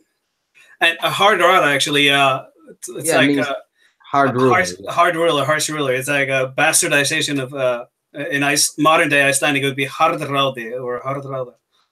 Well, he was also a Varangian, from what I understand, and a lot of these chieftains were there was a huge connection between the Rus principalities and Scandinavia at this time. So a lot of these guys were, which is why I have all this Varangian blood in me as well, because of all that connection. So that's very interesting. So Bowman, I hope there's no hard feelings. Oh, this guy's not a snowflake, not by any stretch of the imagination. So you could cuss him out, and he could take it. I was just standing up for him because I also wanted to give him a shout out for being the respectable guy that he is. See, the thing is, statistically speaking, I would be right 99.99% of the time if I assume that a guy who cannot run 1 meter without running out of breath is, somewhat obese and has a predilection towards the soy. Because how many people run around in battle armor anyways nowadays? I mean, I come from just my followers and subscribers. Right. Well, that's perhaps a good thing to keep in mind. I mean, I come from a mountainous people, from mountain dwellers. I mean, Macedonians tend to be valley dwellers, but I personally am descended from mountain people. And Saxons, actually, we've been talking a lot about Saxons, who were invited to by the Emperor Dusan of the Serbian Empire to work the lead and zinc mines of the northeast of Macedonia. And our military tradition is speed as armor. So we don't exactly believe in armor. We are skirmishers and guerrillas most of the time, mountain folk. And None of that heavy phalanx hoplite stuff for us. It just gets you sweaty, so I guess there's that. You know, there's a reason for why we came up with male armor. Just saying. Mail armor? Yes. No, Chainmail. you look into it. Actually, plate armor gives you more maneuverability than mail armor. Mail armor restricts your movement to a greater degree than plate armor. This was actually shown on an episode of Deadliest Warrior, where they were comparing William the Conqueror's chainmail to Jean of Arc's plate armor, and Jean of Arc had a significantly more, almost. I mean, William lost 20 something percent of maneuverability, while Jean of Arc only lost, I think, 10 or 11% of maneuverability and mobility in her armor. So if you're but she was, you know, this is, rusted, no, I'm gonna reject this comparison. This is an unfair comparison because obviously she was a woman. She was more flexible to begin with. So I'm kidding. I'm kidding, dude. I just had to go all gender discussion on this. Right. My autism got triggered. I was going to defend the I know, right? of the test and the experiment. No. But dude, you know I love your autism, but don't let me catch you with my sarcasm because it can be very, very, very undetectable at times. See, it's not a question of who has the mobility, because I mean, even if she does have the superior mobility, she's still a woman, and therefore she does not know where to go. I mean, have you ever seen a woman drive well? No, they're hazards. And I work in accident, personal. Yeah, institution for personal injury. I know about the danger of women behind the wheel. You know, Islam is not wrong about everything. No, dude, this is the part. I mean, I've had a rent, I've owned and rented out rental cars too, on top of being a professional driver off and on. And you've worked through insurance. We all know these statistics, and yet we are not allowed to talk about them. No, and that's the biggest example of, I think, of anarcho-tyranny. Even just this playful statement of fact that maybe it's spatial orientation, maybe it's just an inability to handle the power of a vehicle, but that said, I gotta say another thing. It's, because driving is indeed such, a manly skill, really, to normally to master, to become an expert at. But because of that, when women go into the field of becoming professional drivers, they know they're in such a male domain, and it's just like, the drive to excel is so intense within a lot of them that I gotta tell you, there's a reason for why I say the best drivers in the world and the worst drivers in the world have one thing in common: they're all women. Because when women really have the drive to excel at professional chauffeuring and driving, it's just that all that precision and fast motion and everything, that the specificity of the body. And the same thing with shooting. Precision shooters, I always say many of the best precision shooters I know, long range and those tricky sniping, etc. A lot of them are women as well, because it's like the finesse of that body, and it's quick in the motion. So there are edges. There are edges to it as well. But yeah, overwhelmingly, women have less of an interest. Generally, the broad general spectrum, women tend to have a less interest in driving and machine operation than men. See, here we have Bowman proving me wrong when I called him a soyboy once again. He says it's because men chased animals through the woods for millions of years. That takes real skills that are quite like driving. Spatial orientation is definitely a big factor in hunting, stalking prey, and the like. I'm not sure how it relates to horseback riding. Maybe it's related to that, or maybe it's travel in general. let me think about it. Well, the thing is, when women drive, I think they do most of the damage not to other people, but to their own vehicles, and I think they mostly do it when they're parking. In my experience. Now, this is purely anecdotal. I Um, think it's a more of there's, an you know, issue. there's that's. Let me bring in the. Well, this might be a little bit less documented from the insurance point of view, but this is something from the professional chauffeuring point of view and the driver's ed point of view that we really discuss quite a bit. It's the psychological aspect. There are two types of drivers that do a lot of mistakes, and that's those who have no confidence behind the wheel, and those who have too much confidence. All right. So the problem with young men, first, second year young male drivers, a lot of accidents, high statistic. It's overconfidence. It's just like, yeah, I got my license. I'm an expert. They go out. They have no sense of the vehicle, no sense of the physics and everything involved, and they get into collisions.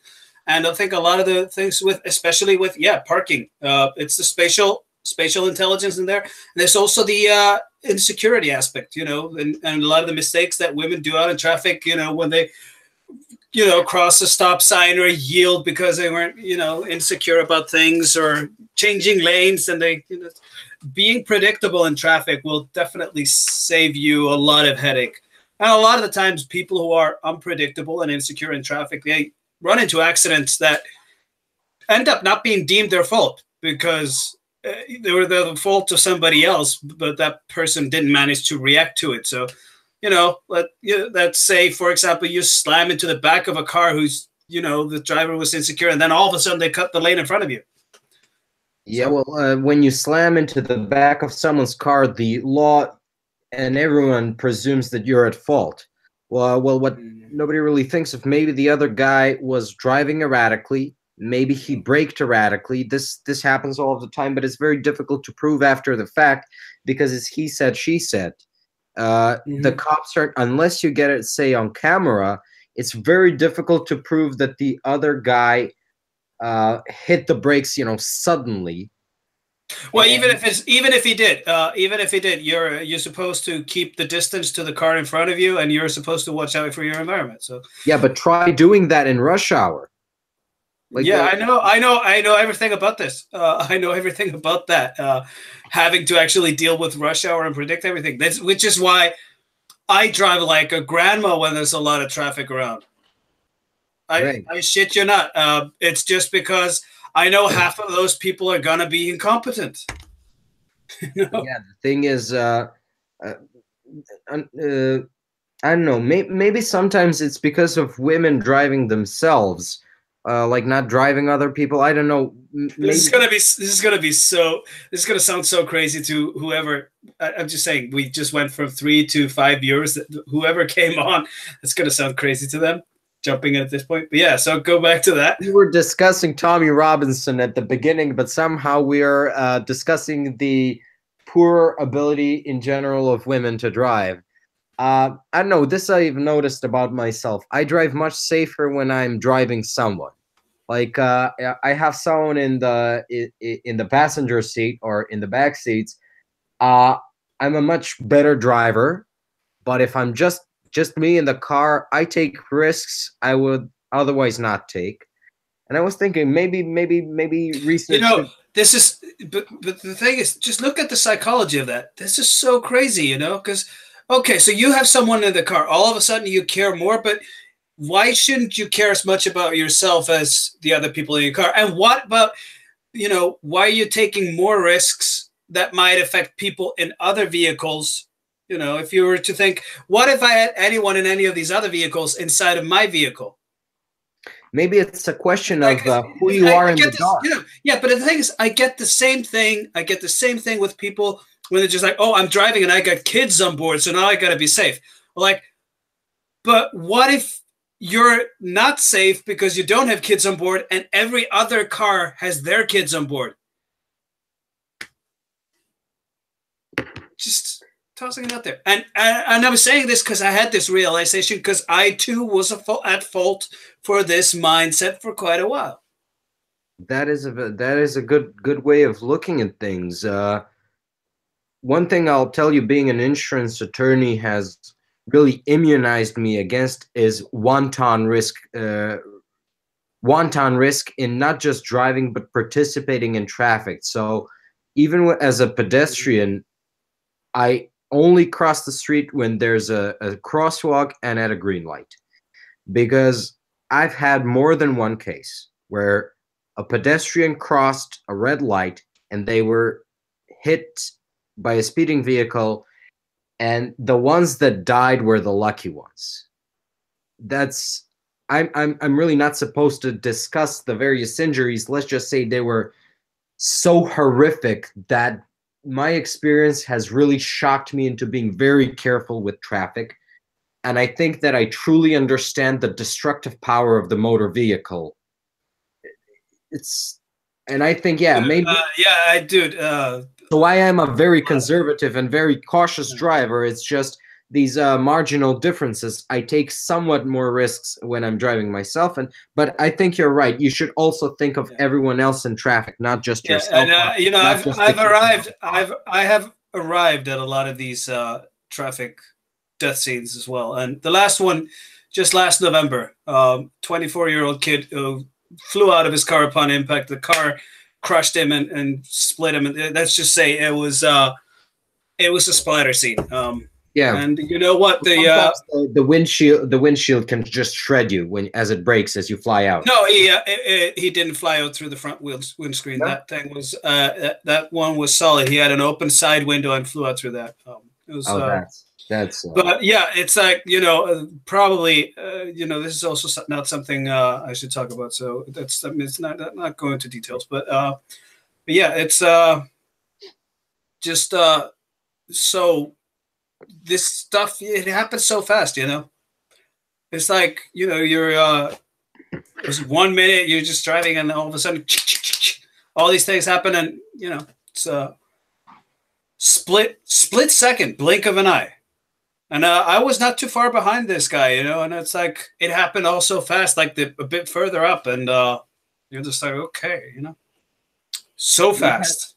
We have some guy in the chat, Carlosio, who says, "Don't forget our national team wear lions for a reason, guys."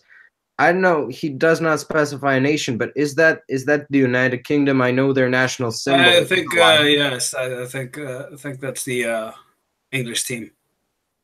Right. Well, this is a very interesting aspect. Tommy Robinson is, of course, a football ultra. He's a football fan. That's the main thing about him. Of course, he's a journalist and an activist and a freedom fighter, but he is first and foremost a football guy. And well, the thing about him is he's just so. And a lot of people are going like, "What?" But you know, this is a compliment, really. And this is also another thing to understand. He's just this is a good so stereotypically. He's just so stereotypically British. He's just he's your everyday typical English folk hero, if you will, because he just embellishes everything that is your everyday Brit. Right. And one of the most, I think I learned a lot more about Tommy Robinson from watching Gavin McGuinness's impression of him than watching Tommy Robinson, because it's just, I think Tommy himself loved that impression. And, yeah, of course, probably. I don't know if it's subconsciously or whatever, but I actually changed my shirt before getting on the stream, and you can notice it's a polo shirt. Yeah. Much like Tommy wears. Of course, his are much more heterosexual than mine. Yeah. Maybe I was subconsciously supporting Tommy by wearing a polo shirt. Maybe I should have worn a more sporty one. But yeah, you know, going back to your, you mentioned Gavin McInnes' impersonation of him. You know, that is so humbling and beautiful. If you know, I don't care how bad the impersonation is. It's just anyone trying to do an impersonation of me. I'm just like, I'm so flattered. I'm so flattered that anyone, you know, the accent. It was a phenomenal impression which Gavin did. Okay. Yes, but you know, whenever anyone wants to do anything, anyone of me, I don't care how good or bad or what I will, or whether it's, you know, for a good or a bad reason. If someone's trying to do it, you know, just to satirize me or mock me or whatever, the fact that they actually are, you know, put this amount of energy or effort into me, I'm just like, that is so humbling and flattering. Well, the thing is, you know, we'll maintain freedom of speech in the United Kingdom because it's a core British liberty here. Yeah, it's well, probably horrible. Yeah. That's it. Here's another thing. You know, it's not the dialect. The right word is dialect and not accent, because it's a dialect of the English language. It is dialectical. Yes.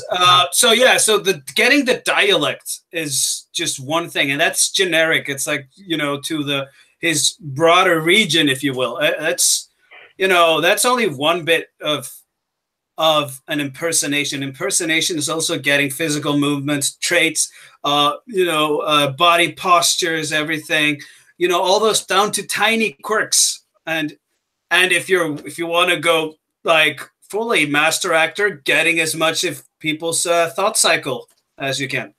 Yes, I've actually acted in the past, and I had to portray a neurotic Jewish homosexual at one point.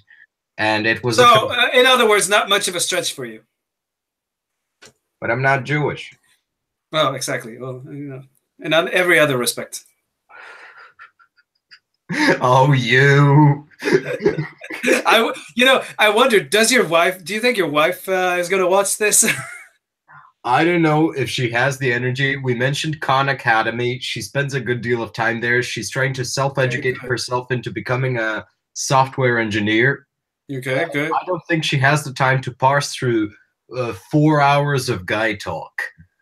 No, probably not. She's gonna probably share this and show me off as a sort of a media personality, but yeah, if she has the energy. But then again, we are talking about a woman who has put up with my bullshit for 6 years. Yeah, and you know what? All the power to her. Power to her. Kudos. Everything. That woman automatically has my praise and respect. Well, you've managed to handle me for 4 hours, and I can of course respect that. Have we gone on for that long already? Well, we've gone on for quite a while, so maybe we should start on for quite at least over 3 hours. So maybe we should start wrapping this up in a little bit. I think it's. Did we start near 6? Well, it doesn't really matter. I had a phenomenal time having this conversation. Yes, so did I, which is another one of the many reasons for, since I had no other plans on my agenda, I was just like, okay, let's just see where it goes. Well, it's a wonderful thing, and to circle back to the original, to what we were discussing about the internet, there's a good deal of noise on the internet, and this stream has a good deal of noise, but there's also a good deal of signal, a lot of important things. We've touched upon many subjects. I think we've created some real value here.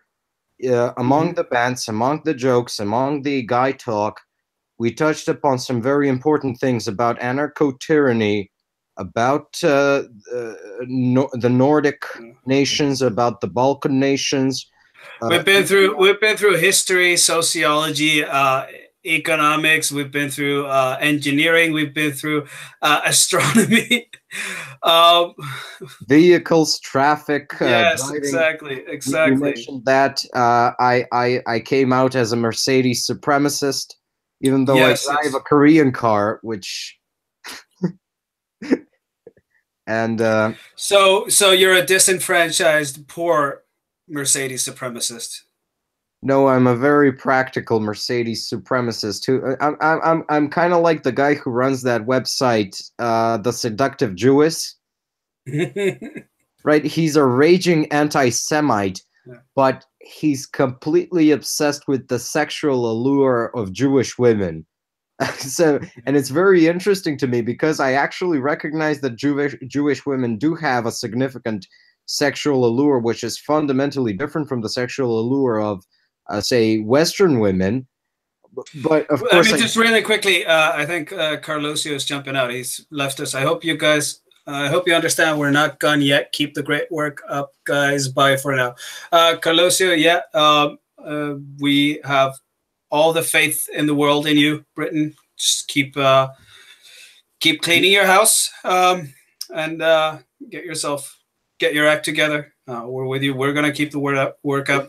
It is entirely possible. I was thinking, I'm not sure if the United Kingdom has jury nullification, but this is one possible avenue of overturning the tyranny of the Home Office of the United Kingdom.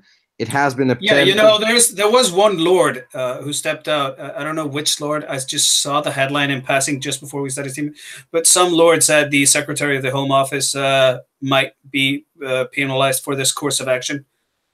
Well, that is, of course, good news, and I hope it does reach into the furthest levels of government. The Home Office. Oh, Carlosio pointed out again. Pearson. Yeah. Well, Carlosio, you're a real trooper. Yes. Thank you for that. The thing is, the Home Office is, I think, at this time, the most corrupt branch of the United Kingdom government, and that's not much of an observation, because the enforcement arm of the government is always the most corrupt.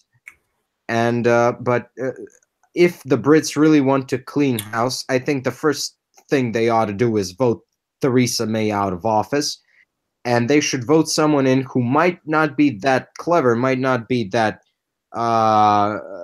whatever, but someone who has the balls to clean out the Home Office and the various ministries of these bureaucrats who are forcing the anarcho-tyrannical state. I would say support Nigel Farage, but Nigel Farage is not interested in running. So, no, he pulled out. He got Brexit all the way to a vote, and then it's almost as if he kind of pulled back. But I mean, you know, you get tired. On him. Yes, the guy's been working. He's been working this tirelessly for over 19 years. You know, I get that. You know, you get weary after a while. It's just like you get to one milestone, and at some point you got to just you know, pass the torch down to somebody else's. Yeah, to say, you know what, you guys, younger generation, this is your fight as of now. You know, from now on. But still, I think another thing I want to point out, and I think the single greatest hope for integrity of British politics at this point is the existence of the House of Lords. I think if there's anything, if the Lords have some shred of nobility left in them, they'll need to understand, and you know, they'll be honest with themselves that the integrity of society at large is at stake here, and something needs to be done, and this needs to be addressed. Okay. Stormheit19 in the chat says that Jez is also into custody at the moment. Who is Jez? I don't know any Jez. Stormheit, could you please educate us? Or Dori, if you know. I don't know. So who's Jez?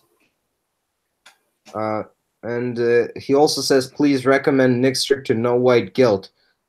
I don't think I'm big enough for No White Guilt. Okay, that's a huge audience, huge guy. I'm just some nobody right now, some nobody in a pink shirt at this point. Right, I hardly miss. I don't really watch No White Guilt with the intensity with which I watch other people on YouTube, but I am aware of the guy. I would love to be on there, but I don't think it's feasible me going on his podcast. As to your contention about the House of Lords, I think you have a little bit of an idealized view of the House of Lords. He's the greatest British nationalist, currently leader of the London Forum. I have not heard of Jez, but if he is jailed for you know, well, he's in custody, so we should look this up. We should look that up. And yeah, you know, I heard you were gonna say I have a bit of an idealist notion. You have an idealized conception of the House of Lords. No, I was just saying, you know, if there is any shred of nobility, I'm not assuming. Well, that's a very big if. Yes, because I'm not assuming the entire house is going to do that, but what I am counting on is that maybe, much like Lord Pearson stepped out, that there may be few other individual lords who will speak up, and that will still carry some weight. But I'm also at the same time, because at the same time, if I may finish, as I come of blue blood myself, and I know how that feels, how that moves and boils inside of me, I'm also just kind of calling them out, calling nobles. Yes, you know, monarchy has fallen the wayside in Europe over the past millennia. We know, but still, wherever there is a shred of blue blood and noble lineage, get your acts together, get your asses off the couch, and just understand your tasks over the past several centuries, and that is to step out and be the embodiment of the geographic location upon which you stand, and especially since England still has its monarchy, and these lords still, you know, hold their positions. Don't just take these positions for granted, and don't think that that doesn't come with something. Yes, luxurious lifestyles. Yes, big glens, if you will, or estates. But you know, you've prospered because of something, because of a population and a country and a nation around you that has allowed you to flourish throughout these centuries, and just honor that. Well, it's part of noblesse oblige. Yes, you are the foremost of the people, being an aristocrat, but this comes more with duty than with privilege. Yeah. I think, and you know, I think monarchs killed the monarchy when they started leading from the back of the horse cart rather than from the front of the horde. Yeah, well, monarchs, or maybe it was this is a whole new historical can of worms. All yes. I really wanted to point out that at present the House of Lord is full of political appointees who have been created lords to curry political favor with certain constituencies and lobby groups. The Lord Ahmed is a good example of that. He was created lord to appease the Muslims, to have a Muslim voice, so to speak, in the House of Lords.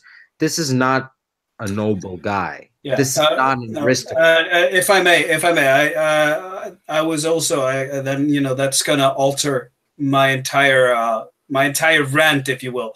I was speaking to the lords who are, you know, who come from lord lineages that have actually held their positions throughout. I had lesser knowledge to which extent the lords were still being appointed for recent affairs. So right. Yeah. So the scope of this practice may not be, you know, I might not have the sense of it. So. Right. So Stormheit says that Jess Turner, real name Jeremy Bedford Turner, is a leader of the London Forum, which is a patriotic organization, a nationalist organization in the United Kingdom. I'm trying to look up some. He's being charged on parole of hate incitement via hate speech. Yeah, so he's another victim of the managerial state through its anarcho-tyranny, much like Tommy Robinson, except this guy would. I think he's more of an whatchamacallit, ethno-nationalist. Tommy, we know, is a civic nationalist, but the speech itself does not matter. What matters is it's being criminalized. That is the real crime here. The tyrannical aspect of the anarcho-tyrannic state, which at the same time turns a blind eye to actual crime. This is we of course also support Jess Turner, even though we are just finding out about his fight with the United Kingdom government. And I will reiterate my contention that Theresa May has to be voted out of office. But more than that, Downing Street and especially the Home Office have to be purged of these bureaucrats, these secular religionists of the managerial state. And Dori, you have any opinions on that? Purging the bureaucrats? Yeah, purging the bureaucrats. Libertarian or minarchist, if you will. So of course, it's get bureaucracy out of the way. Get the fuck out. I always say this: if the way nepotism moves, favoritism and anything moves, if you institutionalize something for long enough, if you have a company that has a sweet spot, a monopolized situation for long enough, if you will, it will seek to institutionalize itself and stop competing. The same thing with bureaucratic institutions. Even if you believe in the merits of big bureaucracy or big state, you just for the sake of new blood renewal and breaking nepotism and favoritism where they start to grow and institutionalize themselves as mold within your structure, you should take all government institutions and organizations and pretty much, you'd be better off taking them and closing them down and reestablishing them every 20 or 30 years than to have them go on for 50 or 100 years untouched. That's my point. Right. What do we have here? So, it looks like there's a time for a bureaucratic overhaul. Oh, so. Christ. I know Stormheit in real life. Oh, okay. Right. By the way, I'm your mate, the Miyakische Übermensch. No, Stormheit. It's Miyakische Untermenschen, not Über. It's like we belong to two different tribes of Macedonians. He's of the Miyak tribe. I am of the Shop tribe, and okay. I call them Miyakische Untermenschen. I have my reasons. It's more in jest than anything, but nice to see you too, Storm. Nice to see you. You're following my. Okay, Arthur is now connecting the plight of Tommy Robinson to the plight of John Lennon. I think we're hitting autism levels which shouldn't even be possible. But this is a good thing. Arthur, you keep on doing it, buddy. We love you. We adore you in a completely heterosexual manner. Yeah. Right. This chat's been something else. Right. Well, I think we're tapped out. I'm getting tired. So am I. Well, the thing is, we've been going on for almost 4 hours now, and we need food, water, coffee, whatever have you, and yeah. But Dori, it's been wonderful talking to you. Likewise, as always. Yeah, another time. Like I said, we would have to get into the Calvinism and fatalism debate one more time. And maybe do Balkan blood sports, and maybe get some pissed off Swedes and Danes I can throw at you to challenge you on your Icelandics are the real Nordics thesis, which I do not find that difficult to believe, but maybe we should put it to some scrutiny. I don't know, man. It's your channel. I'm just some guy. You decide what we do, but these are the things. Yeah. No, I mean, all of these things sound juicy to me, and it's as long as the audience is with us, I'm always for, and of course, finding time when you're working, doing business, doing everything else that I do under the sun, and I need to do the Jordan Peterson events coming up, and then after that, I have to go on a business trip, so travel a few countries, and I have to prepare all the stuff I need to do for that. So the next few weeks are going to be hectic, and then summer comes, and I work a lot during the summer. So, but yeah, to the best of our ability to find time that fits everybody. Absolutely, I'm always up for it. And it was a wonderful experience. When likewise, let's conclude fatalistically. If we meet, we meet. And it's yes, exactly. We do. Yeah, yeah. If it is our fate to meet in a hot-headed debate again, or good brotherly conversation, then it will happen. I suggest you stock up on hats because I have an entire museum of hats and helmets over here. As a former actor, I have all sorts of weird clothing around this place, props, and I might not be able to out-argue you, but I will certainly wear the better hat. Yes, well, you know, I'll leave it at that. I have a few hats and some attire, but most of my acting wardrobe is over in the US, actually. Oh, interesting. Yeah, but I have some stuff here. Maybe I'll take my Australian leather overlander out and clean the dust off of it and toss it on. Are we going to go out and contend with a crocodile chaos in the outback, mate? That was a terrible Australian. Don't ever do that again. Well, I'm not Mick Dundee. No, exactly. Mick Dundee is Australian St. George. Well, first of all, you know this. Once you get the chaos and rescue the virginal Sheila. You know, once you get the oi right, that's when you have it. But you have to be top lobster on the barbie. Oh, that one. I think it was shrimp. But we don't say shrimp. We say prawns. But it's lobsters. The top lobsters. Yeah, of course. Yeah. Right. At any rate. Right. Ignore Straya posting. We're gonna go off on another 30 minutes if we keep this joke moving too far. So let's I have an entire thesis about Australia. I think Australia is a practical joke played on us by some very tanned English people. I don't think it actually exists. Oh dear. It's not a conspiracy theory.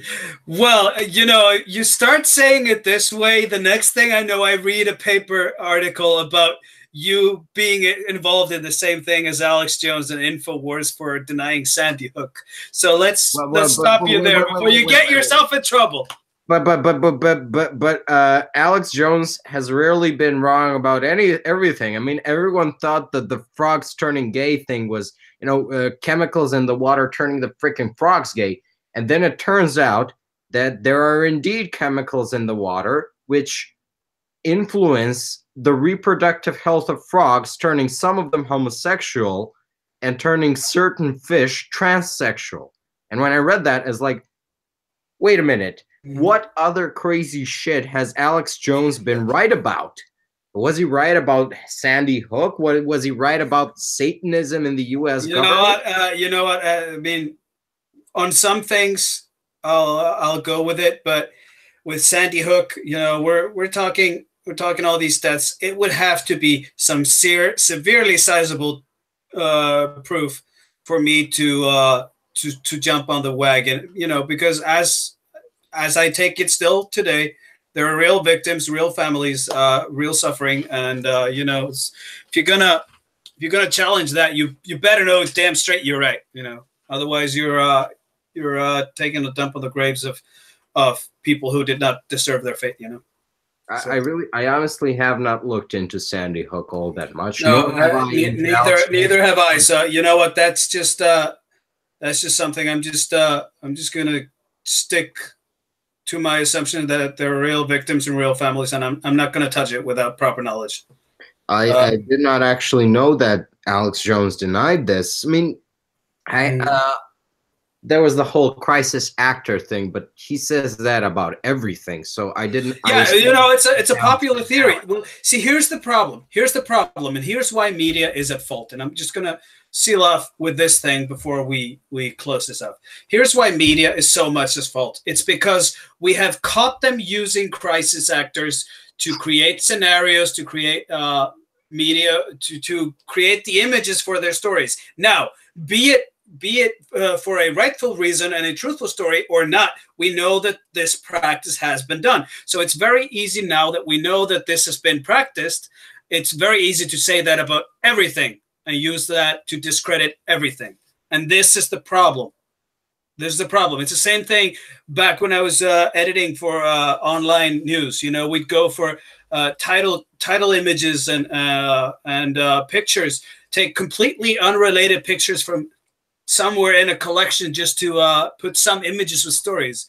And yes, you know, it's common practice, but unless you say, well, this is not related, and you're not going to say when you're telling a story about something crazy happening somewhere, oh yeah, by the way, we re-illustrated the scene, but it's totally how it went down. But we had to re-illustrate it because we didn't manage to capture it while it was happening. So yeah, this is the interesting thing to me is when documentaries do this, like they do have the marker saying reconstruction when they do a reconstruction. Yeah. They when they're doing a reconstruction, they do not even implicitly try to pass it off as actual footage. Mm-hmm. And you understand, unless it's, but the thing is, and those are the honest documentaries. Now, obviously, some things, like when you're watching a documentary on Rome and you see legions running around, you know that they didn't have cameras back in the late, the late first millennium BC. What are you talking about? They had cameras. Oh yeah, of course. No, but the thing is that, you know, some things, but camera meant room back then. Oh. But the thing is that, you know, it's ultimately, like, you got to also make sure that this is stuff that you can indeed, you know, that if there's a question, it's got to be addressed and cleaned, right? So yeah, it's almost like it's the same thing as saying that something is satire. If you're doing satire, you got to let people know, make sure they know. And the same with this. So some reconstructed imagery, like I said, you know, when you're looking centuries, something that happened centuries ago, we're going to understand that is reconstructed. But, you know, if it's something about a modern day event and you're reconstructing it, you know, that's got to be, you got to point it out. Otherwise, you lose credibility. And that's yeah, exactly. But the thing is that you know, these are the honest documentaries, but there's also another thing what we're seeing with documentaries is that we're seeing constructed propaganda pieces that are crafted in a formula of documentary, but it's omitting key details that helps you drive it for the slant of one specific ideological or intellectual point. Much like, you know, if you look at The Ascent of Money by Neil Ferguson, the 4-piece BBC series, it's going to give you everything with every level of complexity about the emergence of the modern monetary system, et cetera, central banking, all of it, fiat currencies. It's going to give you all of that. If you take the zeitgeist version of the same story, it's going to leave out some key points that tailor it perfectly to the progressive agenda, if you will. I'm not. That is a whole another discussion. Yes, exactly. I'll send all of this to you, and we'll catch that discussion later as well. I have some very strong opinions about zeitgeist. I bet. But I don't think they're quite the same thing as progressives or the modern left in general. I think they're a whole different creature, which nevertheless comes from the same wellspring. But I would not. Well, that was the thing is that the whole ideological warfare, the whole propaganda warfare post 2008 to try and win over the public sentiment it really started with the zeitgeist movement, and then there was the Occupy and anonymous movements, et cetera, but you know, it started with zeitgeist. Really, that's when the whole propaganda war online really started. Well, the thing is, how it's amazing to me how it backfired. Of course. Of course, because now what you see online is more of the real battle is between the center and the right. The left does not even have a voice because they have no credibility left. Exactly. So yeah, so they started reaching out on YouTube, and then they're pretty much every one of their opponents really took over the franchise and the platform, provided better information. Yeah.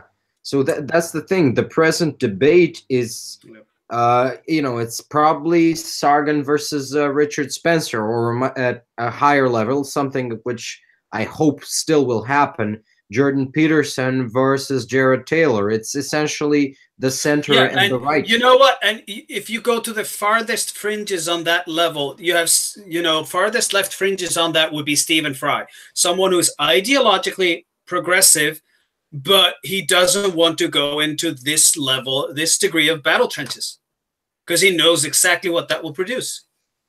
Yeah. So there's no difference. There's no difference between him and the Bernie Sanders crowd, really. And in most ways, it's just he refuses to apply this approach, and that's admirable. That is admirable. I mean, I certainly do not agree with progressive-ism, but if someone is being honest about it, yeah, I can at least admire that. Anomaly, this guy was pretty big on Facebook, at least. Frey? Anomaly.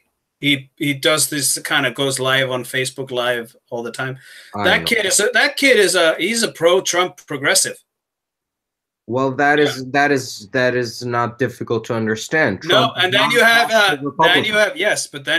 AJ Goodman as well, who just could not kowtow the mainstream narrative. He's also a progressive with an extensive journalist background, And that's the thing. I guess these people understand that being on the side of propaganda and deception, on the whole Occupy and Zeitgeist and I don't know what else, and then they imploded into SJWism, I guess. Yeah.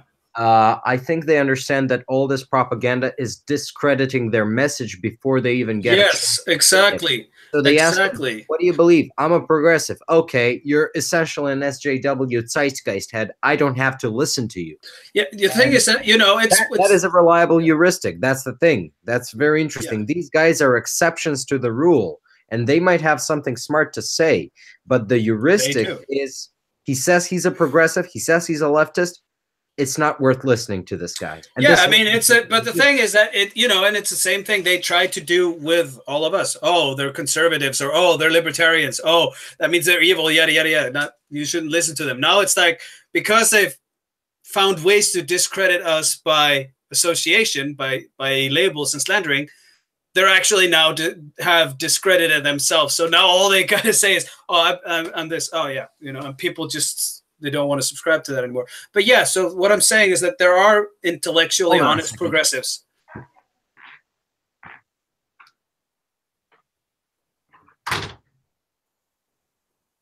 And he left. So just me talking. Are you back there? Yeah. The women folk are getting restless. Okay. So yeah, and I was going to wrap up anyways, because now we've clocked over 4 hours. But yeah, I was just going to say just really quickly on that. So there are the ideals, and then there's the ideology. So if you say that you have ideals, and then you craft an ideology that's going to serve those ideals, well, ideology can be a little bit flawed, right? So what if your ideology is counterintuitive to what you want to accomplish in terms of ideals? Do people go back and look at the ideology and say, well, maybe this ideology isn't serving our ideals. Maybe we should go back to the ideals. No, they don't. They double down on the damn ideology and take a dump over their ideals. And that's what's happening on the left. And it's really, really sad to see that. Well, it's definitely a bad thing, but it may be inevitable until a parallel ideology is constructed. Which and that's going to come. That's going to come for people who are ideologies are heuristics, and it's better to have a bad heuristic than to have no heuristic at all. And unless a parallel ideology and heuristic is constructed, something which people can take after rejecting the bad one. People are not going to reject the bad one. The problem with the left is they're so bound up in the media academic establishment that they have not the infrastructure to construct a parallel ideology. The right, of course, has, you have the mainstream right, you have the neocons, but you also have the tradition. Well, the thing is that they also have the tradition of the paleocons and the paleo-libertarians to build upon, the dissident right, and the dissident right actually has the nascent institutions to build a parallel, better functioning ideology for disaffected right-wingers. The left does not have this infrastructure because even the dissident progressives are still sort of tied into the media academic complex. And unless they sever that connection between progressivism and this media academic complex, which is what's happening. Which is what's happening with people like Fry, Anomaly, AJ Goodman, and many more.